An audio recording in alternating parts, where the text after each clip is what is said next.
Stephen Leacock, 15 Best Humorous Stories.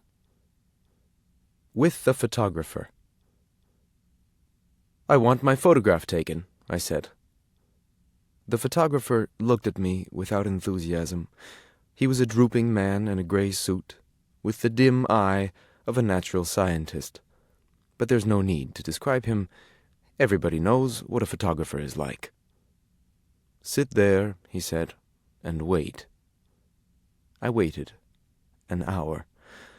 I read the Ladies' Companion for 1912, the Girls' Magazine for 1902, and the Infant's Journal for 1888. I began to see that I had done an unwarrantable thing in breaking in on the privacy of this man's scientific pursuits with a face like mine. After an hour, the photographer opened the inner door. "Come in," he said severely. I went into the studio. "Sit down," said the photographer. I sat down in a beam of sunlight filtered through a sheet of factory cotton hung against a frosted skylight. The photographer rolled a machine into the middle of the room and crawled into it from behind. He was only in it a second, just enough time for one look at me, and then he was out again, tearing at the cotton sheet and the window panes with a hooked stick, apparently frantic for light and air. Then he crawled back into the machine again and drew a little black cloth over himself. This time he was very quiet in there. I knew that he was praying, and I kept still. When the photographer came out at last, he looked very grave and shook his head. "The face is quite wrong," he said. "I know," I answered quietly. "I have always known it." He sighed. "I think," he said, "the face would be better 3/4 full." "I'm sure it would," I said enthusiastically, for I was glad to find that the man had such a human side to him. "So would yours. In fact," I continued, "how many faces one sees that are apparently hard, narrow, limited, but the minute you get them 3/4 full, they get wide, large, almost boundless in—" But the photographer had ceased to listen. He came over and took my head in his hands and twisted it sideways. I thought he meant to kiss me, and I closed my eyes. But I was wrong. He twisted my face as far as it would go, and then stood, looking at it. He sighed again. "I don't like the head," he said. Then he went back to the machine and took another look. "Open the mouth a little," he said. I started to do so. "Close it," he added quickly. Then he looked again. "The ears are bad," he said. "Droop them a little more. Thank you. Now the eyes. Roll them in under the lids. Put the hands on the knees, please, and turn the face just a little upward. Yes, that's better. Now just expand the lungs. So, and hump the neck, that's it. And just contract the waist. And twist the hip up toward the elbow. Now, I still don't quite like the face. It's a trifle too full, but—" I swung myself around on the stool. "Stop," I said, with emotion, but I think with dignity. "This face is my face. It is not yours. It is mine. I've lived with it for 40 years, and I know its faults. I know it's out of drawing. I know it wasn't made for me, but it's my face, the only one I have." I was conscious of a break in my voice, but I went on. "Such as it is, I've learned to love it, and this is my mouth, not yours. These ears are mine, and if your machine is too narrow—" Here I started to rise from the seat. Snick! The photographer had pulled a string. The photograph taken. I could see the machine, still staggering from the shock. "I think," said the photographer, pursing his lips in a pleased smile, "that I caught the features just in a moment of animation."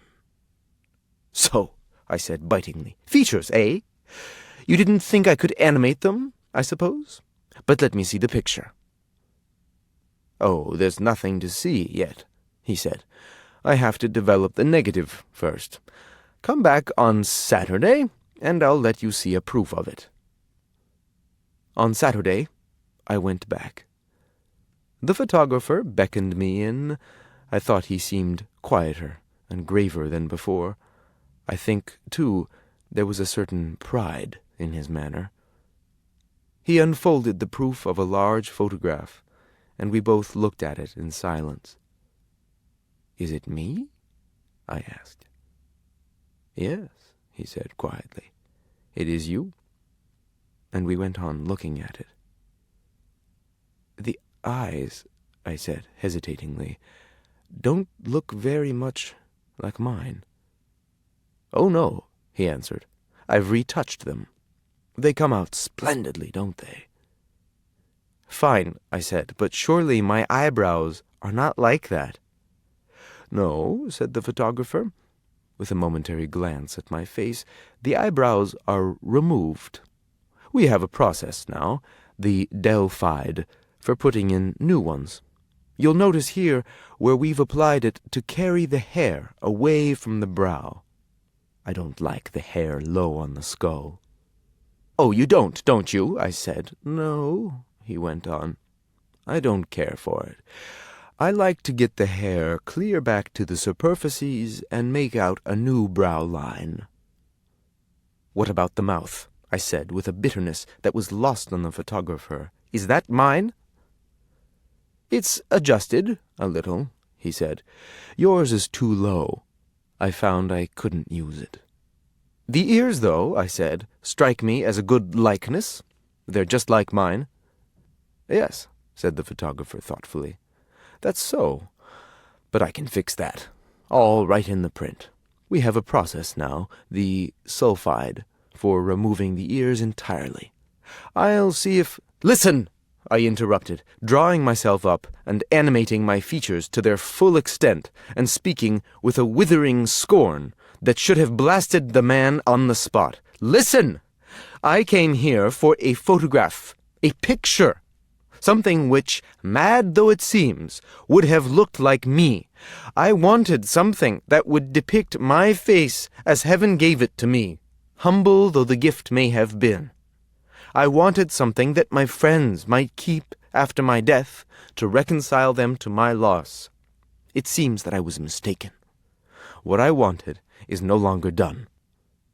Go on, then, with your brutal work. Take your negative, or whatever it is you call it, dip it in sulfide, bromide, oxide, cowhide, anything you like. Remove the eyes, correct the mouth, adjust the face, restore the lips, reanimate the necktie, and reconstruct the waistcoat. Coat it with an inch of gloss, shade it, emboss it, gild it, till even you acknowledge that it is finished. Then, when you have done all that, keep it for yourself and your friends. They may value it. To me, it is but a worthless bauble." I broke into tears and left.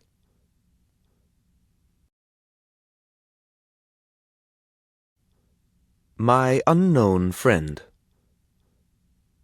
He stepped into the smoking compartment of the Pullman where I was sitting alone. He had on a long, fur-lined coat, and he carried a $50 suitcase that he put down on the seat.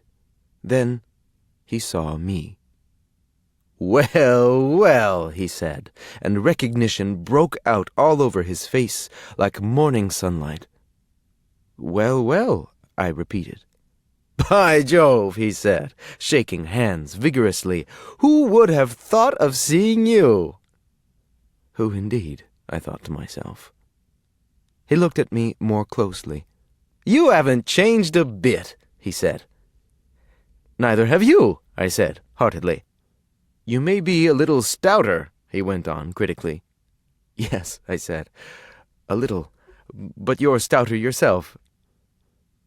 This, of course, would help to explain away any undue stoutness on my part. "No," I continued boldly and firmly, "you look just about the same as ever." And all the time I was wondering who he was. I didn't know him from Adam. I couldn't recall him a bit.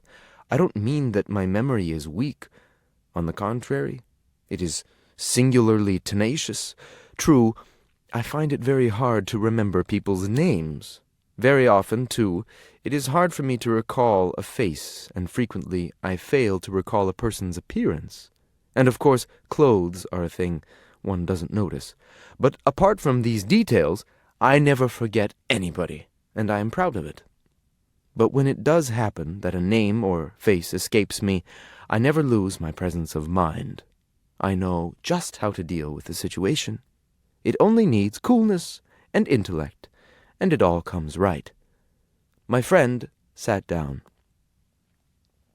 "It's a long time since we met," he said. "A long time," I repeated, with something of a note of sadness. I wanted him to feel that I, too, had suffered from it. "But it has gone very quickly." "Like a flash," I assented, cheerfully. "Strange," he said, "how life goes on, and we lose track of people, and things alter. I often think about it. I sometimes wonder," he continued, "where all the old gang are gone to." "So do I said.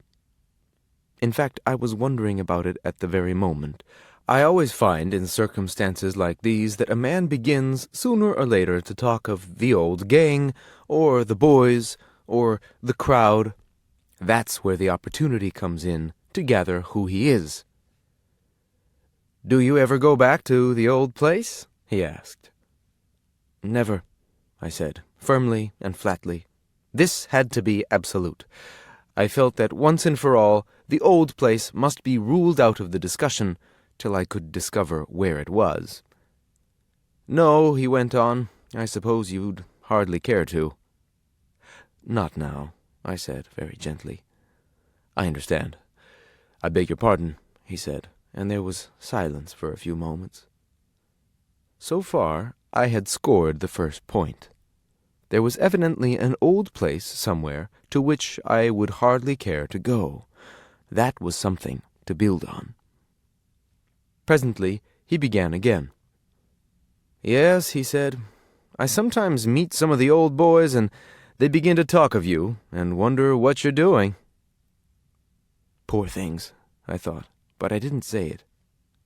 I knew it was time now to make a bold stroke, so I used the method that I always employ.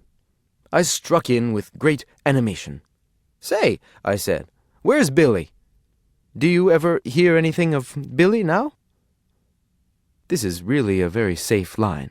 Every old gang has a Billy in it. "Yes," said my friend, "sure. Billy is ranching out in Montana. I saw him in Chicago last spring. Weighed about 200 pounds. You wouldn't know him." "No, I certainly wouldn't," I murmured to myself. "And where's Pete?" I said. This was safe ground. There is always a Pete. "You mean Billy's brother?" he said. Yes, Billy's brother Pete. I often think of him." "Oh," answered the unknown man, "old Pete's quite changed. Settled down altogether." Here he began to chuckle. "Why, Pete's married." I started to laugh, too. Under these circumstances, it is always supposed to be very funny if a man has got married. The notion of old Peter, whoever he is, being married is presumed to be simply killing. I kept on chuckling away quietly at the mere idea of it. I was hoping that I might manage to keep on laughing till the train stopped. I had only 50 miles more to go. It's not hard to laugh for 50 miles if you know how. But my friend wouldn't be content with it. "I often meant to write to you," he said, his voice falling to a confidential tone, "especially when I heard of your loss." I remained quiet. What had I lost? Was it money? And if so, how much? And why had I lost it? I wondered if it had ruined me, or only partly ruined me. One can never get over a loss like that, he continued solemnly. Evidently I was plumb ruined. But I said nothing and remained under cover, waiting to draw his fire. Yes, the man went on. Death is always sad. Death? Oh, that was it, was it? I almost hiccuped with joy. That was easy. Handling a case of death in these conversations is simplicity itself. One has only to sit quiet and wait to find out who is dead. Yes, I murmured. Very sad. But it has its other side, too. Very true. Especially, of course, at that age. As you say, at that age, and after such a life. Strong and bright to the last, I suppose, he continued, very sympathetically. Yes, I said, falling on sure ground, able to sit up in bed and smoke within a few days of the end. What? He said, perplexed. Did your grandmother... My grandmother. That was it, was it? Pardon me, I said, provoked at my own stupidity. When I say smoked, I mean able to sit up and be smoked to, a habit she had, being read to and being smoked to. Only thing that seemed to compose her. As I said this, I could hear the rattle and clatter of the train running past the semaphores and switch points and slacking to a stop. My friend looked quickly out of the window. His face was agitated. Great heavens, he said. That's the junction. I've missed my stop. I should have got out at the last station. Say, porter, he called out into the alleyway, how long do we stop here? Just 2 minutes, sir, called the voice back. She's late now. She's making up time. My friend had hopped up now and pulled out a bunch of keys and was fumbling at the lock of the suitcase. I'll have to wire back or something, he gasped. Confound this luck. My money's in the suitcase. My one fear now was that he would fail to get off. Here, I said, pulling some money out of my pocket. Don't bother with the lock. Here's money. Thanks, he said, grabbing the roll of money out of my hand. In his excitement, he took all that I had. I'll just have time. He sprang from the train. I saw him through the window, moving toward the waiting room. He didn't seem going very fast. I waited. The porters were calling. All aboard! All aboard! There was the clang of a bell, a hiss of steam, and in a second the train was off. Idiot, I thought. He's missed it. And there was his $50 suitcase lying on the seat. I waited, looking out of the window and wondering who the man was anyway. Then presently I heard the porter's voice again. He evidently was guiding someone through the car. I looked all through the car for it, sir, he was saying. I left it in the seat in the car there behind my wife, said the angry voice of a stranger, a well-dressed man who put his head into the door of the compartment. Then his face, too, beamed all at once with recognition. It was for the $50 valise. Oh, there it is, he cried, seizing it and carrying it off. I sank back in dismay. The old gang. Pete's marriage. My grandmother's death, great heavens, and my money. I saw it all. The other man was making talk, too, and making it with a purpose. Stung. And next time that I fall into talk with a casual stranger in a car, I shall not try to be quite so extraordinarily clever.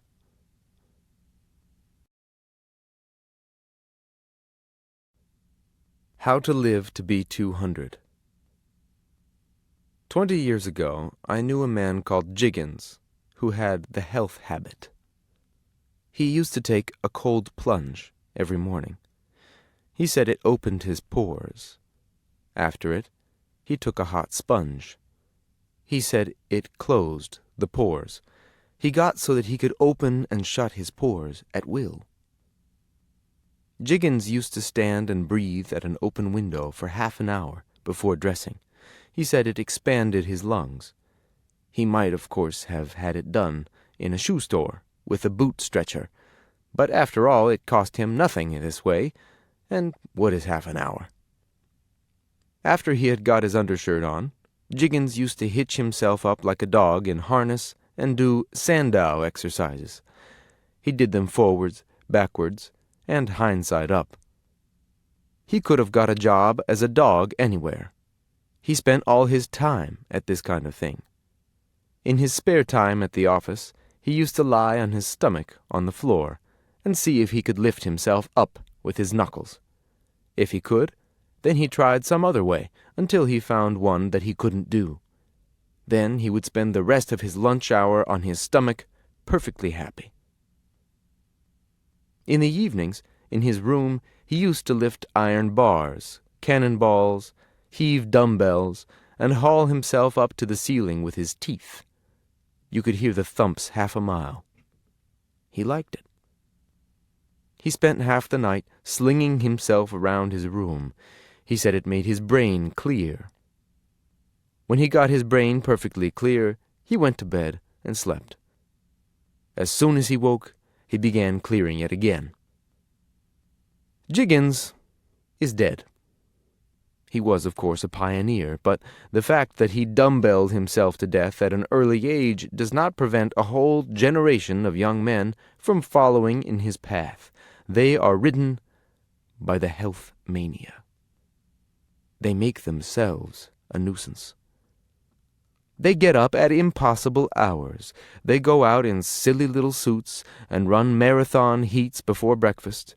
They chase around barefoot to get the dew on their feet. They hunt for ozone.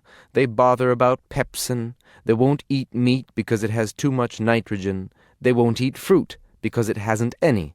They prefer albumin and starch and nitrogen to huckleberry pie and donuts. They won't drink water out of a tap. They won't eat sardines out of a can. They won't use oysters out of a pail. They won't drink milk out of a glass. They are afraid of alcohol in any shape. Yes, sir, afraid. Cowards. And after all their fuss, they presently incur some simple old-fashioned illness and die like anybody else. Now, people of this sort have no chance to attain any great age. They are on the wrong track. Listen. Do you want to live to be really old? To enjoy a grand, green, exuberant, boastful old age, and to make yourself a nuisance to your whole neighborhood with your reminiscences? Then cut out all this nonsense. Cut it out. Get up in the morning at a sensible hour. The time to get up is when you have to, not before. If your office opens at 11, get up at 10:30. Take your chance on ozone. There isn't any such thing anyway. Or, if there is, you can buy a thermos bottle full for 5 cents and put it on a shelf in your cupboard. If your work begins at 7 in the morning, get up at 10 minutes too, but don't be liar enough to say that you like it. It isn't exhilarating, and you know it. Also, drop all that cold bath business. You never did it when you were a boy. Don't be a fool now. If you must take a bath, you don't really need to. Take it warm. The pleasure of getting out of a cold bed and creeping into a hot bath beats a cold plunge to death. In any case, stop gassing about your tub and your shower as if you were the only man who ever washed. So much for that point. Next, take the question of germs and bacilli. Don't be scared of them. That's all. That's the whole thing. And if you once get on to that, you never need to worry again. If you see a bacilli, walk right up to it and look it in the eye. If one flies into your room, strike at it with your hat or with a towel. Hit it as hard as you can between the neck and the thorax. It will soon get sick of that. But as a matter of fact, a bacilli is perfectly quiet and harmless if you are not afraid of it. Speak to it. Call out to it to lie down. It will understand. I had a bacilli once, called Fido, that would come and lie at my feet while I was working. I never knew a more affectionate companion, and when it was run over by an automobile, I buried it in the garden with genuine sorrow. I admit this is an exaggeration. I don't really remember its name. It may have been Robert. Understand that it is only a fad of modern medicine to say that cholera and typhoid and diphtheria are caused by bacilli and germs. Nonsense! Cholera is caused by a frightful pain in the stomach, and diphtheria is caused by trying to cure a sore throat. Now, take the question of food. Eat what you want. Eat lots of it. Yes, eat too much of it. Eat till you can just stagger across the room with it and prop it up against a sofa cushion. Eat everything that you like until you can't eat any more. The only test is, can you pay for it? If you can't pay for it, don't eat it. And listen, don't worry as to whether your food contains starch or albumin or gluten or nitrogen. If you're a damn fool enough to want these things, go and buy them and eat all you want of them. Go to a laundry and get a bag of starch and eat your fill of it. Eat it and take a good long drink of glue after it and a spoonful of Portland cement. That will gluten you good and solid. If you like nitrogen, go and get a druggist to give you a can full of it at the soda counter and let you sip it with a straw. Only don't think that you can mix all these things up with your food. There isn't any nitrogen or phosphorus or albumin in ordinary things to eat. In any decent household, all that sort of stuff is washed out in the kitchen sink before the food is put on the table. And just one word about fresh air and exercise. Don't bother with either of them. Get your room full of good air, then shut up the windows and keep it. It will keep for years. Anyway, don't keep using your lungs all the time. Let them rest. As for exercise, if you have to take it and put up with it. But as long as you have the price of a hack and can hire other people to play baseball for you and run races and do gymnastics when you sit in the shade and smoke and watch them, great heavens, what more do you want?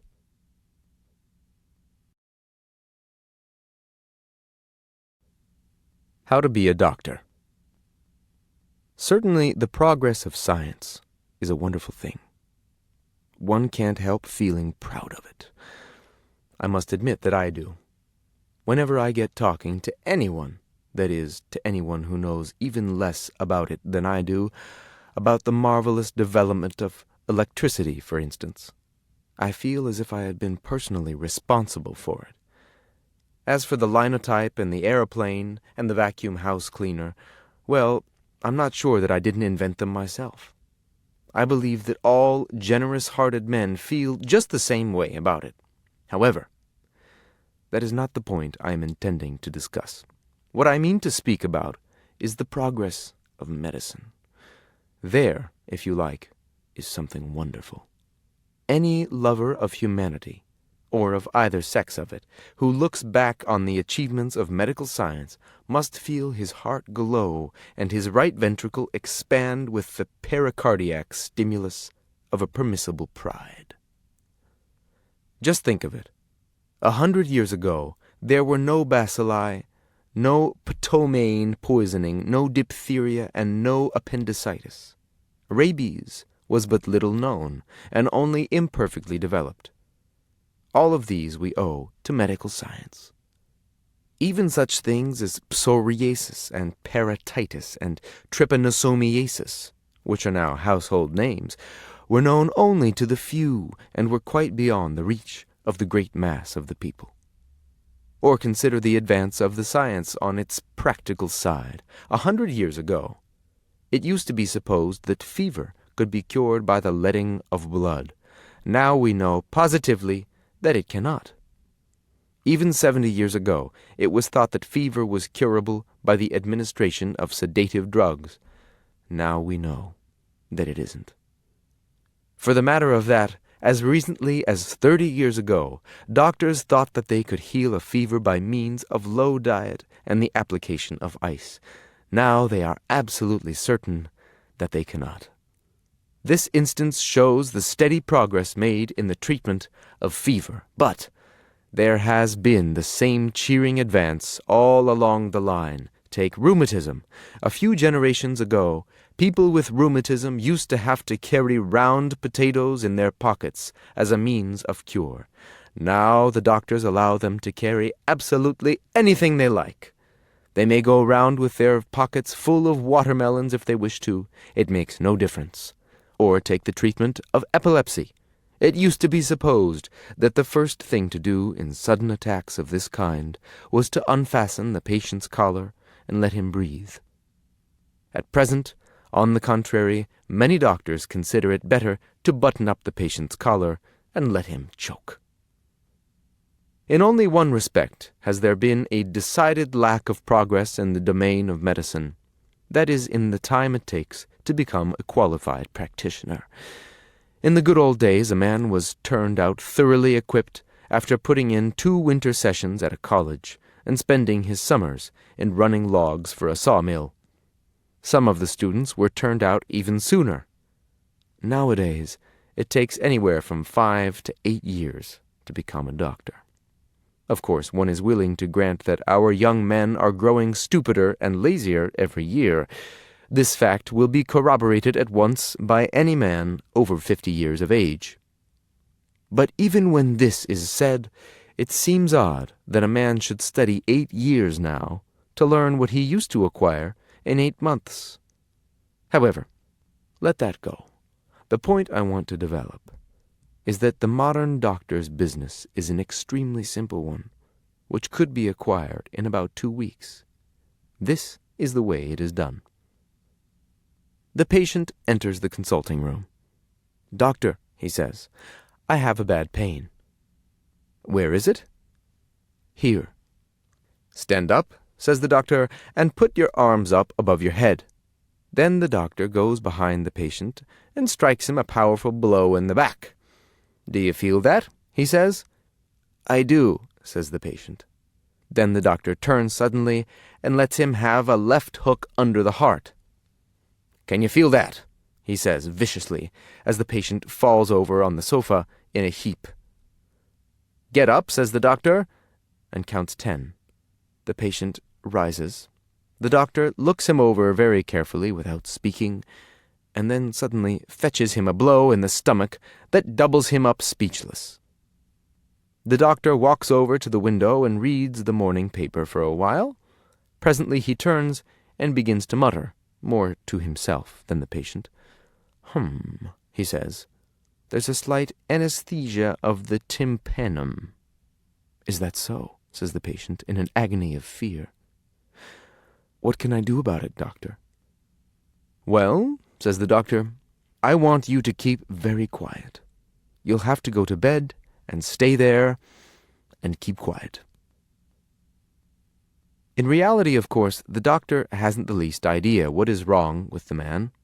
But he does know that if he will go to bed and keep quiet, awfully quiet, he'll either get quietly well again or else die a quiet death.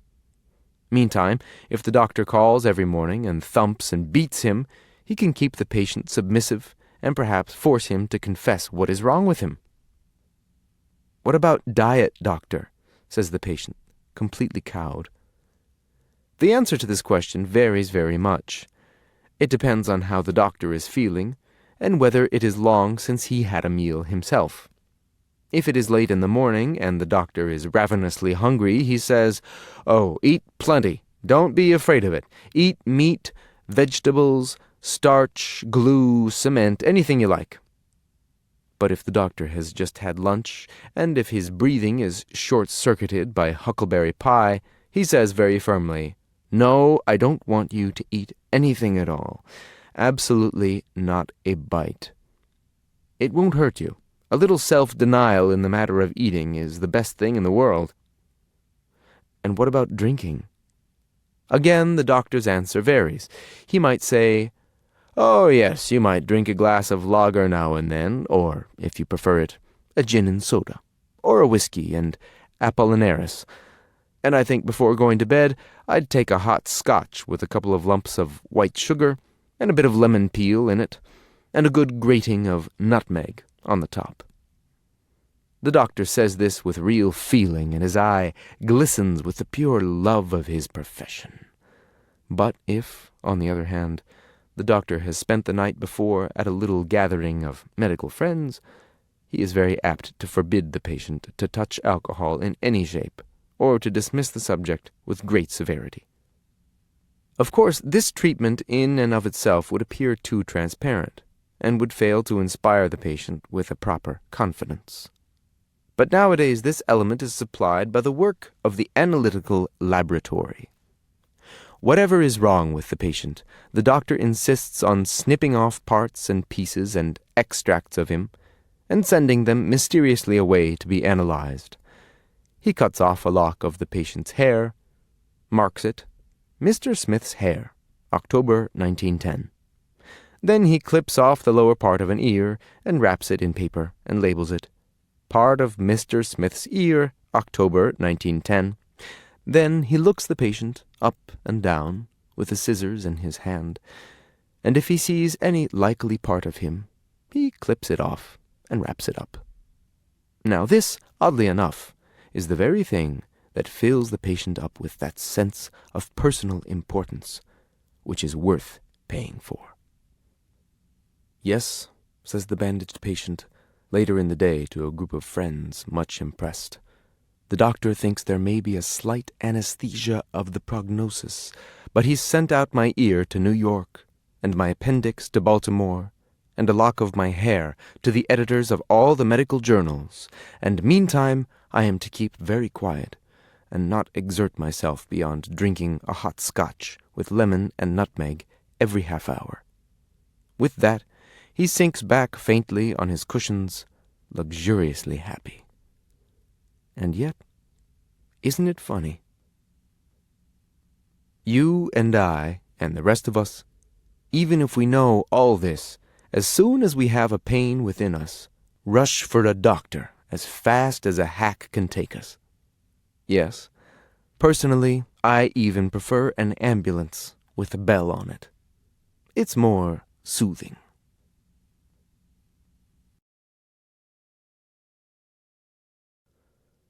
Men who have shaved me.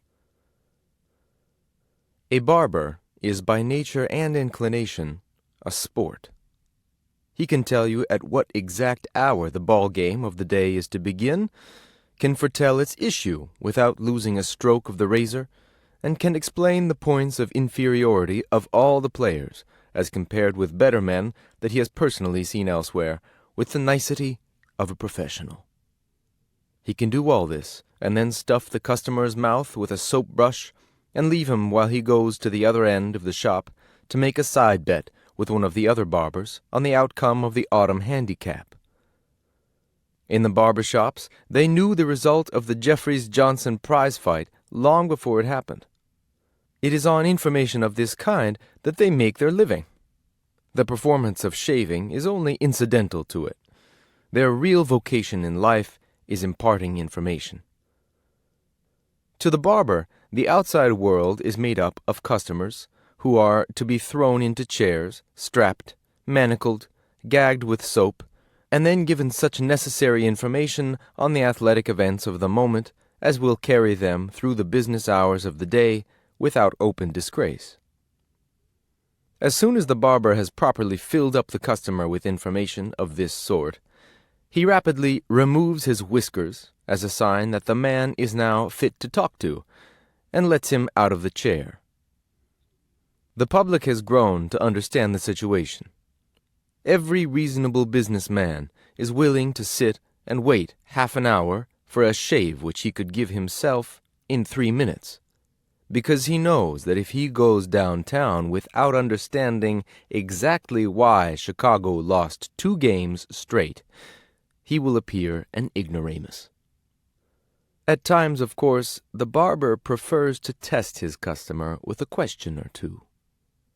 He gets him pinned in the chair, with his head well back, covers the customer's face with soap, and then, planting his knee on his chest and holding his hand firmly across the customer's mouth to prevent all utterance and to force him to swallow the soap, he asks, "Well, what did you think of the Detroit-St. Louis game yesterday?" This is not really meant for a question at all. It is only equivalent to saying, "Now, you poor fool, I bet you don't know anything about the great events of your country at all." There is a gurgle in the customer's throat as if he were trying to answer, and his eyes are seen to move sideways. But the barber merely thrusts the soap brush into each eye, and if any motion still persists, he breathes gin and peppermint all over the face till all sign of life is extinct.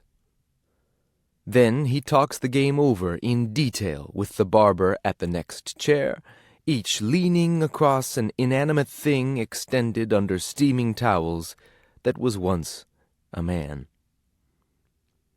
To know all these things, barbers have to be highly educated. It is true that some of the greatest barbers that have ever lived have begun as uneducated, illiterate men, and by sheer energy and indomitable industry have forced their way to the front. But these are exceptions. To succeed nowadays, it is practically necessary to be a college graduate. As the courses at Harvard and Yale have been found too superficial, there are now established regular barbers' colleges, where a bright young man can learn as much in 3 weeks as he would be likely to know after 3 years at Harvard. The courses at these colleges cover such things as 1. Physiology, including hair and its destruction, the origin and growth of whiskers, soap in its relation to eyesight. 2. Chemistry, including lectures on Florida water, and how to make it out of sardine oil. 3. Practical anatomy, including the scalp and how to lift it, the ears and how to remove them, and, as the major course for advanced students, the veins of the face and how to open and close them at will by the use of alum. The education of the customer is, as I have said, the chief part of the barber's vocation. But it must be remembered that the incidental function of removing his whiskers in order to mark him as a well-informed man is also of importance and demands long practice and great natural aptitude. In the barbers' shops of modern cities, shaving has been brought to a high degree of perfection. A good barber is not content to remove the whiskers of his client directly and immediately. He prefers to cook him first. He does this by immersing the head in hot water and covering the victim's face with steaming towels until he has him boiled to a nice pink. From time to time, the barber removes the towels and looks at the face to see if it is yet boiled pink enough for his satisfaction. If it is not, he replaces the towels again and jams them down firmly with his hand until the cooking is finished. The final result, however, amply justifies this trouble, and the well-boiled customer only needs the addition of a few vegetables on the side to present an extremely appetizing appearance. During the process of the shave, it is customary for the barber to apply the particular kind of mental torture known as the third degree. This is done by terrorizing the patient as to the very evident and proximate loss of all his hair and whiskers, which the barber is enabled by his experience to foretell. "Your hair," he says very sadly and sympathetically, "is all falling out. Better let me give you a shampoo." "No." "Let me singe your hair to close up the follicles." "No." "Let me plug up the ends of your hair with sealing wax. It's the only thing that will save it for you." "No." "Let me rub an egg on your scalp." "No." "Let me squirt a lemon on your eyebrows." "No." The barber sees that he is dealing with a man of determination, and he warms to his task. He bends low and whispers into the prostrate ear, "You've got a good many gray hairs coming in. Better let me give you an application of Heracine, Only cost you $50. No. Your face, he whispers again with a soft, caressing voice, is all covered with wrinkles. Better let me rub some of this rejuvenator into the face. This process is continued until one of two things happens. Either the customer is obdurate and staggers to his feet at last and gropes his way out of the shop with the knowledge that he is a wrinkled, prematurely senile man whose wicked life is stamped upon his face and whose unstopped hair ends and failing follicles menace him with the certainty of complete baldness within 24 hours, or else, as in nearly all instances, he succumbs. In the latter case, immediately on his saying yes, there is a shout of exultation from the barber, a roar of steaming water, and within a moment 2 barbers have grabbed him by the feet and thrown him under the tap, and, in spite of his struggles, are giving him the hydromagnetic treatment. When he emerges from their hands, he steps out of the shop looking as if he had been varnished. But even the application of the hydromagnetic and the rejuvenator do not by any means exhaust the resources of the up-to-date barber. He prefers to perform on the customer a whole variety of subsidiary services not directly connected with shaving, but carried on during the process of the shave.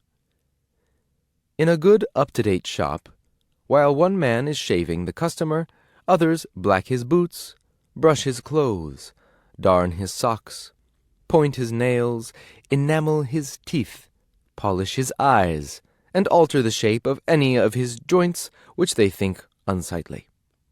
During this operation they often stand 7 or 8 deep round a customer, fighting for a chance to get at him. All of these remarks apply to barber shops in the city and not to country places.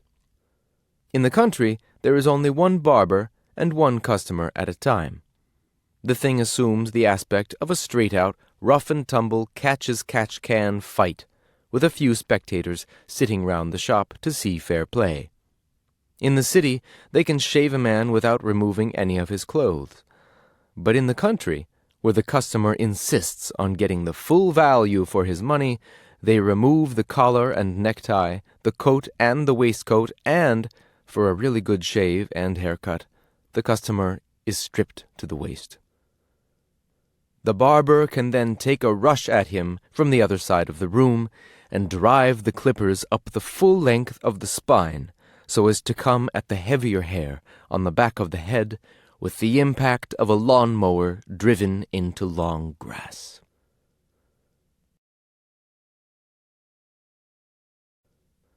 Number 56. What I narrate was told me one winter's evening by my friend Ah Yen in the little room behind his laundry. Ah Yen is a quiet little celestial with a grave and thoughtful face, and that melancholy contemplative disposition so often noticed in his countrymen. Between myself and Ah Yen there exists a friendship of some years' standing, and we spend many a long evening in the dimly lighted room behind his shop, smoking a dreamy pipe together and plunged in silent meditation. I am chiefly attracted to my friend by the highly imaginative cast of his mind, which is, I believe, a trait of the Eastern character, and which enables him to forget, to a great extent, the sordid cares of his calling in an inner life of his own creation. Of the keen analytical side of his mind, I was in entire ignorance until the evening of which I write. The room where we sat was small and dingy, with little furniture except our chairs and the little table at which we filled and arranged our pipes, and was lighted only by a tallow candle. There were a few pictures on the walls, and for the most part rude prints cut from the columns of the daily press and pasted up to hide the bareness of the room. Only one picture was in any way noticeable, a portrait, admirably executed in pen and ink. The face was that of a young man, a very beautiful face, but one of infinite sadness. I had long been aware, although I know not how, that Ah Yen had met with a great sorrow, and had in some way connected the fact with this portrait. I had always refrained, however, from asking him about it, and it was not until the evening in question that I knew its history. We had been smoking in silence for some time when Ah Yen spoke. My friend is a man of culture and wide reading, and his English is consequently perfect in its construction. His speech is, of course, marked by the lingering, liquid accent of his country, which I will not attempt to reproduce. "I see," he said, "that you have been examining the portrait of my unhappy friend, 56. I have never yet told you of my bereavement, but as tonight is the anniversary of his death, I would fain speak of him for a while." Ah Yen paused. I lighted my pipe afresh and nodded to him to show that I was listening. "I do not know," he went on, "at what precise time 56 came into my life. I could indeed find it out by examining my books, but I have never troubled to do so. Naturally, I took no more interest in him at first than in any other of my customers. Less, perhaps, since he never in the course of our connection brought his clothes to me himself, but always sent them by a boy.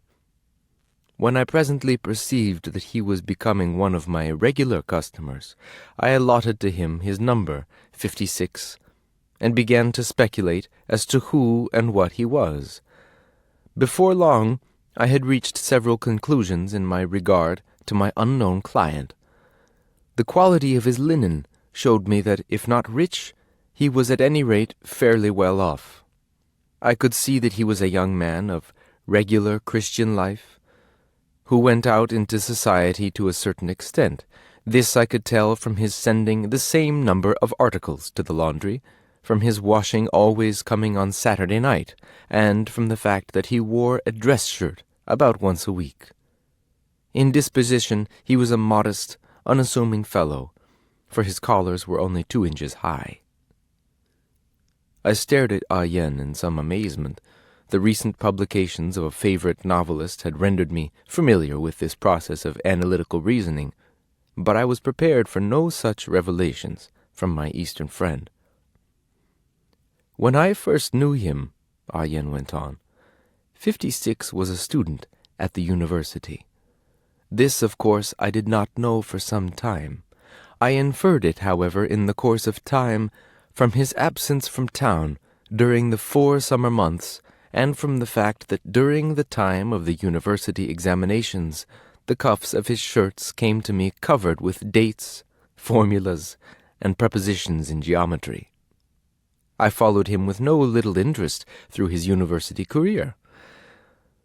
During the 4 years which it lasted, I washed for him every week.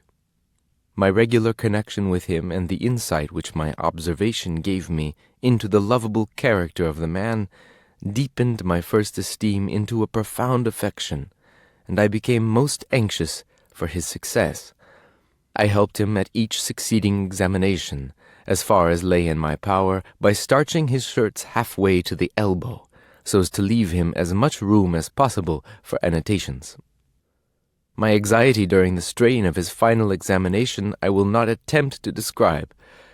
That 56 was undergoing the great crisis of his academic career, I could infer from the state of his handkerchiefs, which, in apparent unconsciousness, he used as pen wipers during the final test.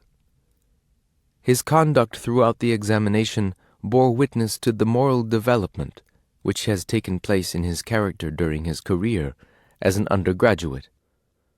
For the notes upon his cuffs, which had been so copious at his earlier examinations, were limited now to a few hints, and these upon topics so intricate as to defy an ordinary memory.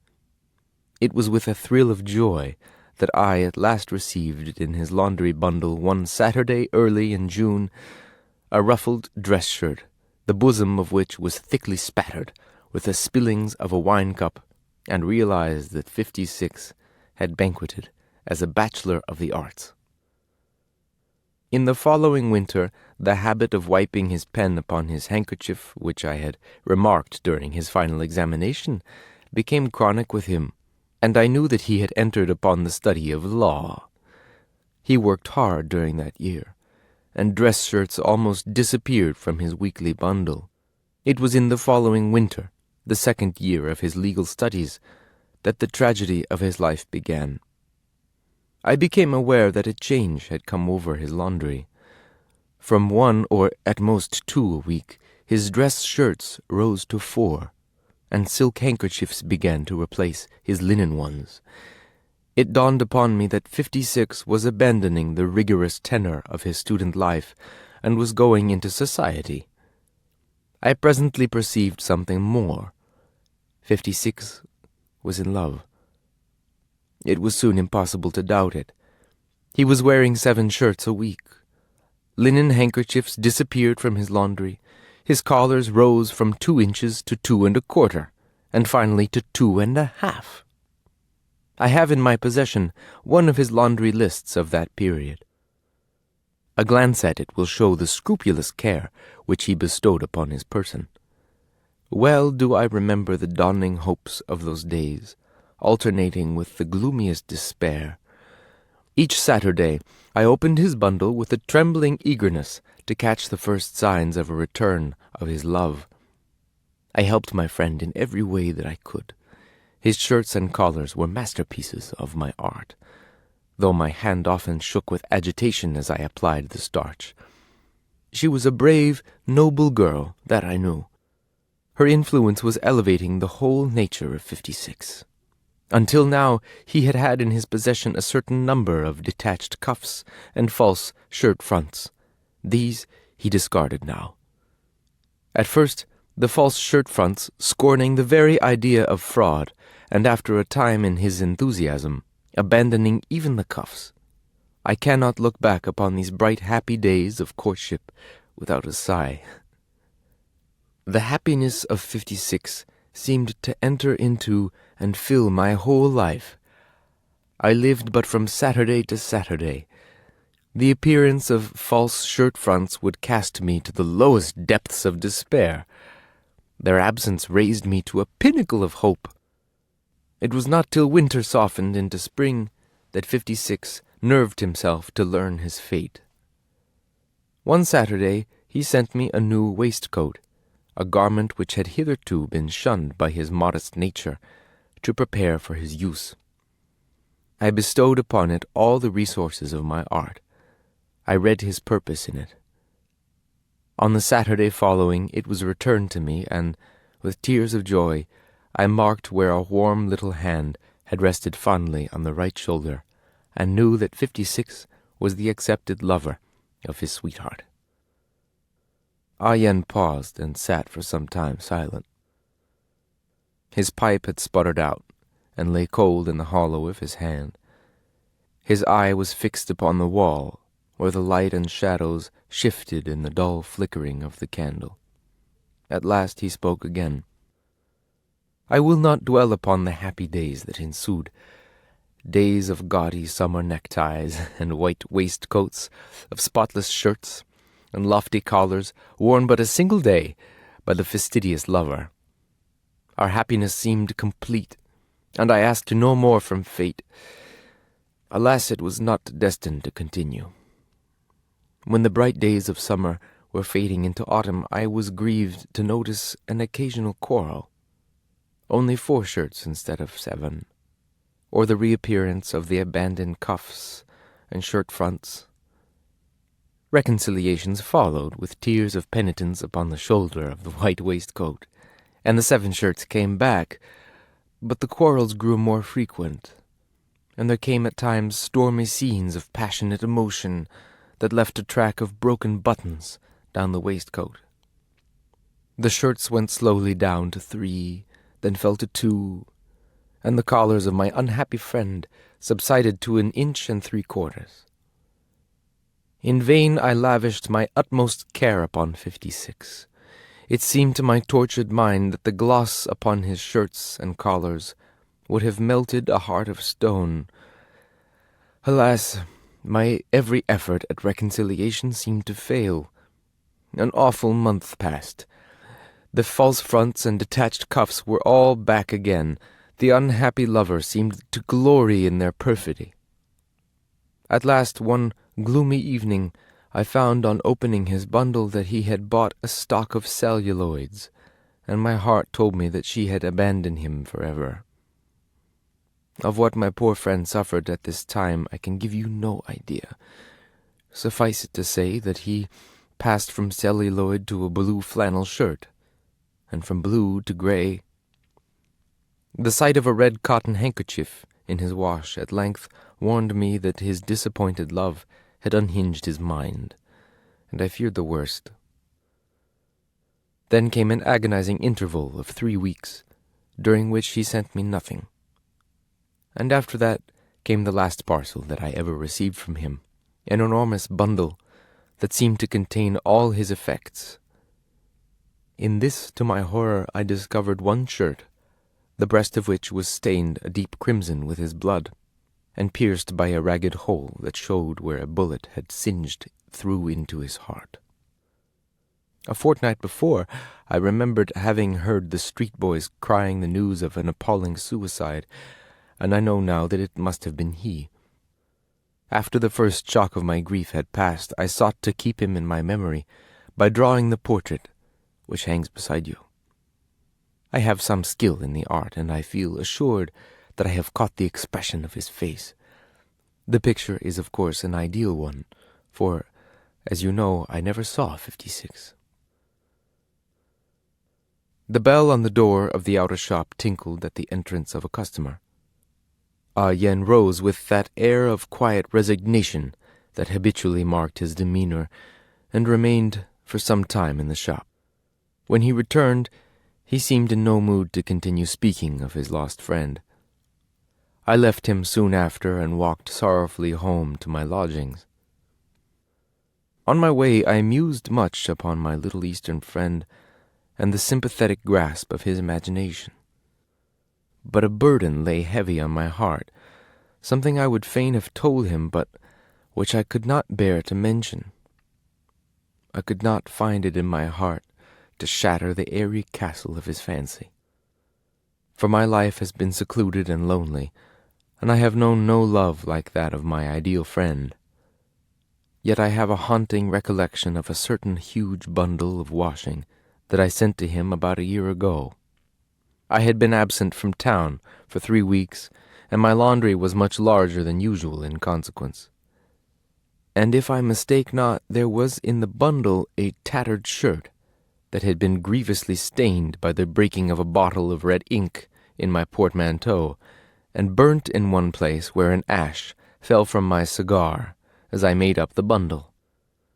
Of all this I cannot feel absolutely certain, yet I know at least that until a year ago, when I transferred my custom to a more modern establishment, my laundry number with Yen was 56.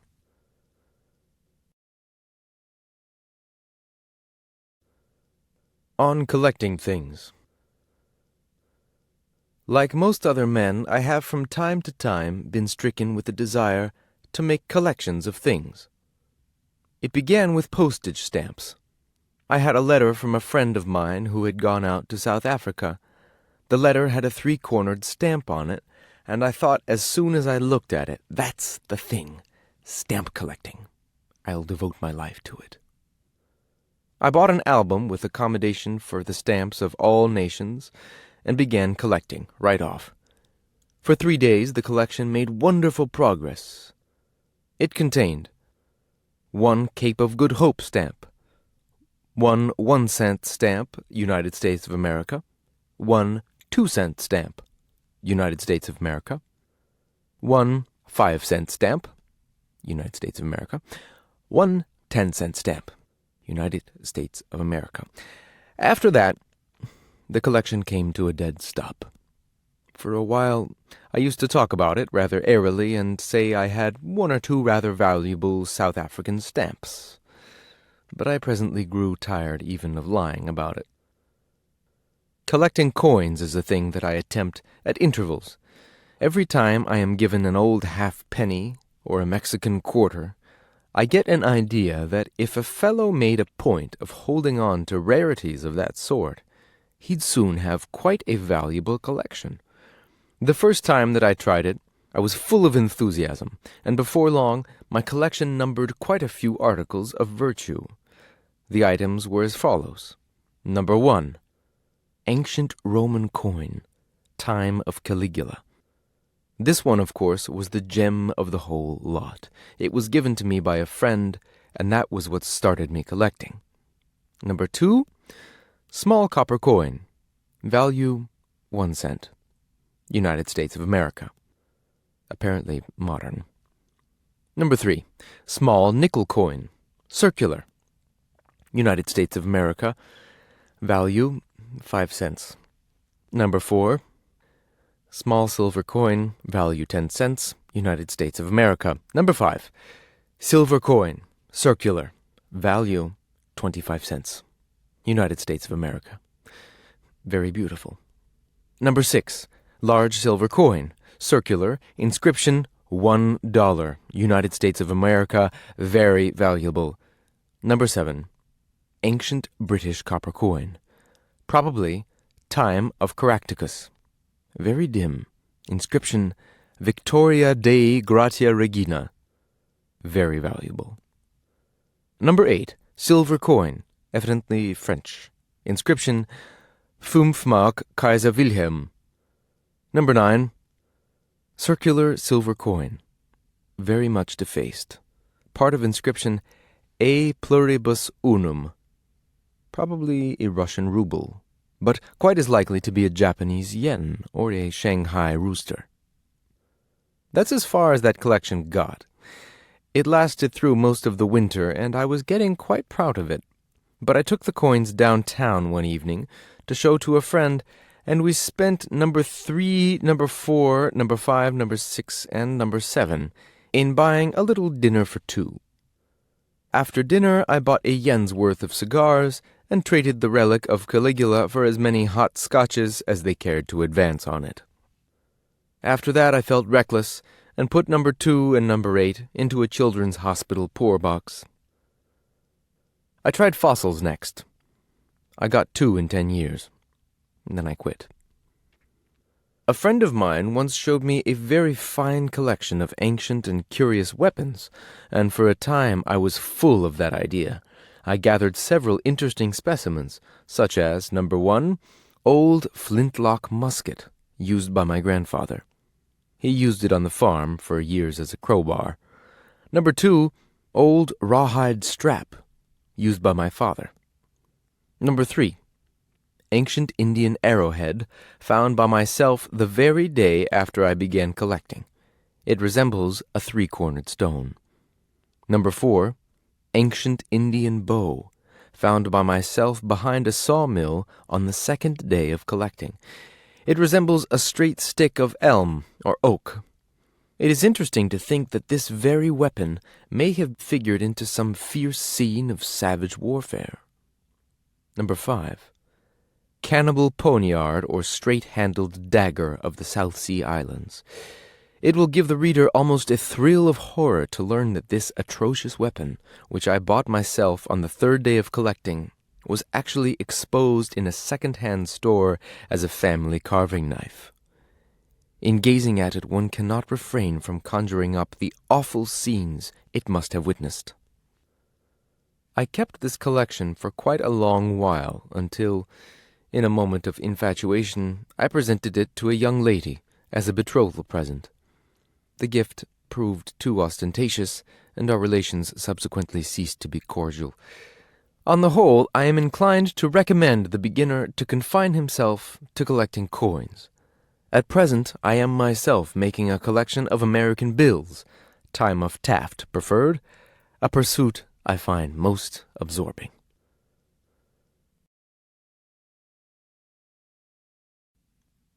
The Caveman as He Is. I think it likely that few people besides myself have ever actually seen and spoken with a caveman. Yet everybody nowadays knows all about the caveman.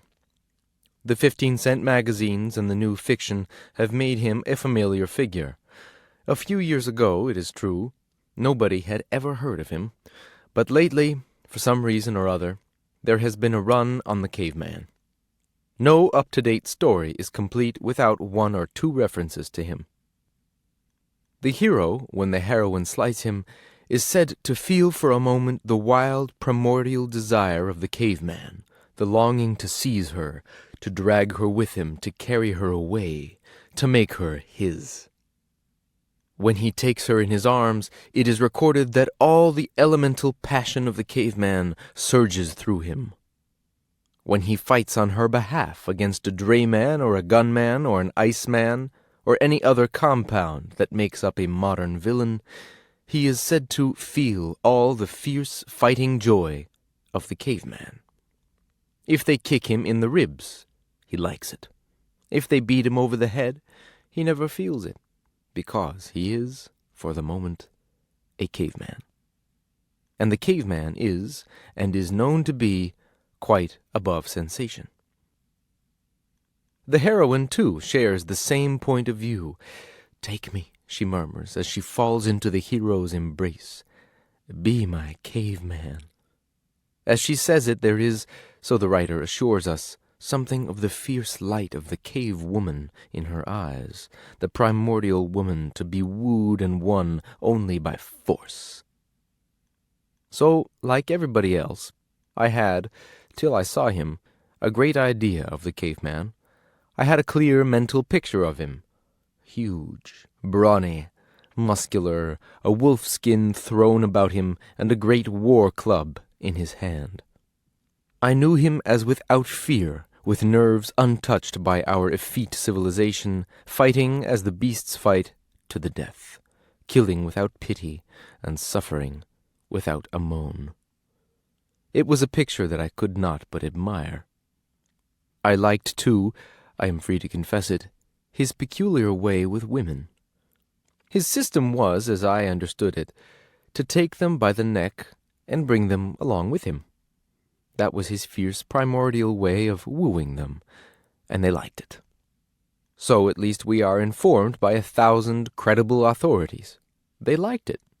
And the modern woman, so we are told, would still like it if only one dared to try it on. There's the trouble. If one only dared. I see lots of them, I'll be frank about it, that I should like to grab, to sling over my shoulder and carry away with me. Or, what is the same thing, allowing for modern conditions, have an expressman carry them. I notice them at Atlantic City. I see them in Fifth Avenue, yes, everywhere.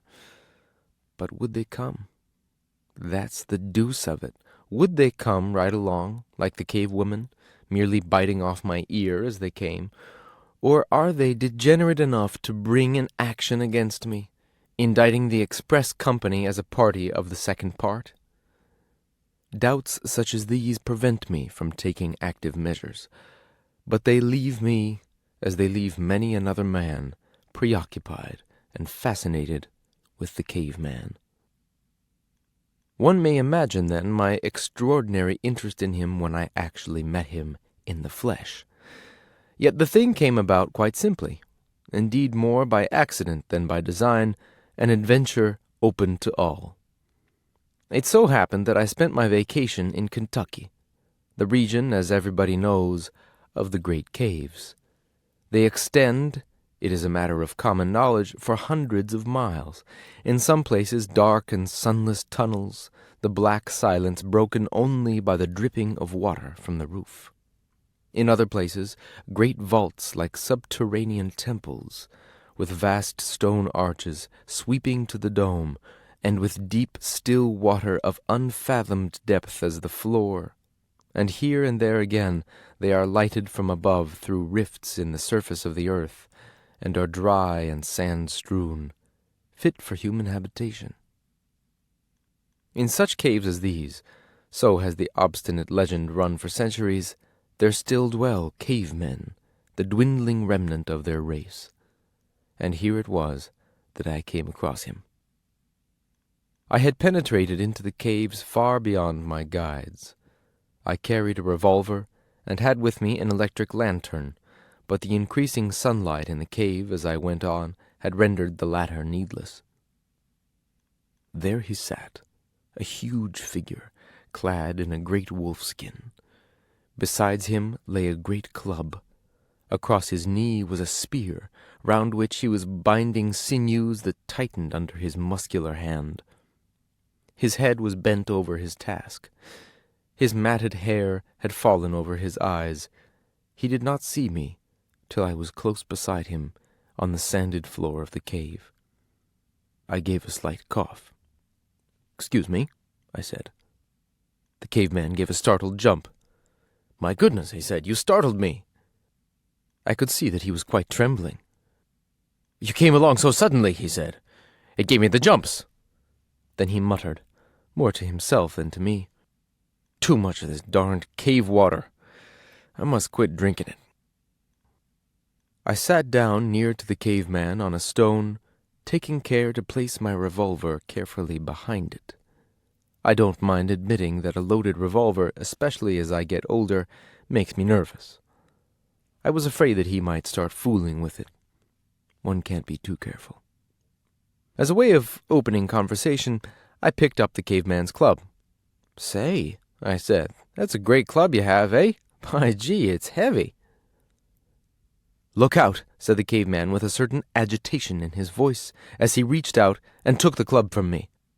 "Don't fool with that club. It's loaded. You know you could easily drop the club on your toes or on mine. A man can't be too careful with a loaded club." He rose as he said this and carried the club to the other side of the cave, where he leant it against the wall. Now that he stood up and I could examine him, he no longer looked so big. In fact, he was not big at all. The effect of size must have come, I think, from the great wolfskin that he wore. I have noticed the same thing in grand opera. I noticed, too, for the first time, that the cave we were in seemed fitted up, in a rude sort of way, like a dwelling room. "This is a nice place you got," I said. "Dandy, isn't it?" he said, as he cast his eyes around. "She fixed it up. She's got great taste. See that mud sideboard? That's the real thing. A1 mud. None of your cheap rock about that. We fetched that mud for 2 miles to make that. And look at that wicker bucket. Isn't it great? Hardly leaks at all except through the sides, and perhaps a little through the bottom. She wove that. She's a humdinger at weaving." He was moving about as he spoke, showing me all his little belongings. He reminded me for all the world of a man in a Harlem flat, showing a visitor how convenient it all is. Somehow, too, the caveman had lost all appearance of size. He looked, in fact, quite little, and when he had pushed his long hair back from his forehead, he seemed to wear that same worried, apologetic look that we all have. To a higher being, if there is such, our little faces one and all appear, no doubt, pathetic. I knew that he must be speaking about his wife. "Where is she?" I asked. "My wife?" he said. "Oh, she's gone out somewhere through the caves with the kid. You didn't meet our kid as you came along, did you? No? Well, he's the greatest boy you ever saw. He was only 2 this 19th of August, and you should hear him say Pop and Mom just as if he was grown up. He is really, I think, about the brightest boy I have ever known. I mean, quite apart from being his father, and speaking of him as if he were anyone else's boy. You didn't meet him?" "No," I said, "I didn't." "Oh, well," the caveman went on, "there are lots of ways and passages through. I guess they went in another direction. The wife generally likes to take a stroll around in the morning and see some of the neighbors. But, say," he interrupted, "I guess I'm forgetting my manners. Let me get you a drink of cave water. Here, take it in this stone mug. There you are. Say when." "Where do we get it?" "Oh, we find it in parts of the cave where it filters through the soil above." "Alcoholic? Oh, yes, about 15%, I think. Some say it soaks all through the soil of the state. Sit down and be comfortable. And say if you hear the woman coming, just slip your mug behind that stone out of sight. Do you mind? Now, try one of these elm root cigars. Oh, pick a good one. There are lots of them. We seated ourselves in some comfort on the soft sand, our backs against the boulders, sipping cave water and smoking elm-root cigars. It seemed altogether as if one were back in civilization, talking to a genial host. "Yes," said the caveman, and he spoke, as it were, in a large and patronizing way. "I generally let my wife trot about as she likes in the daytime. She and the other women nowadays are getting up all these different movements, and the way I look at it is that if it amuses her to run around and talk and attend meetings, why, let her do it. Of course," he continued, assuming a look of great firmness, "if I like to put my foot down—" Exactly, I said. "It's the same way with us." "Is it now?" he questioned with interest.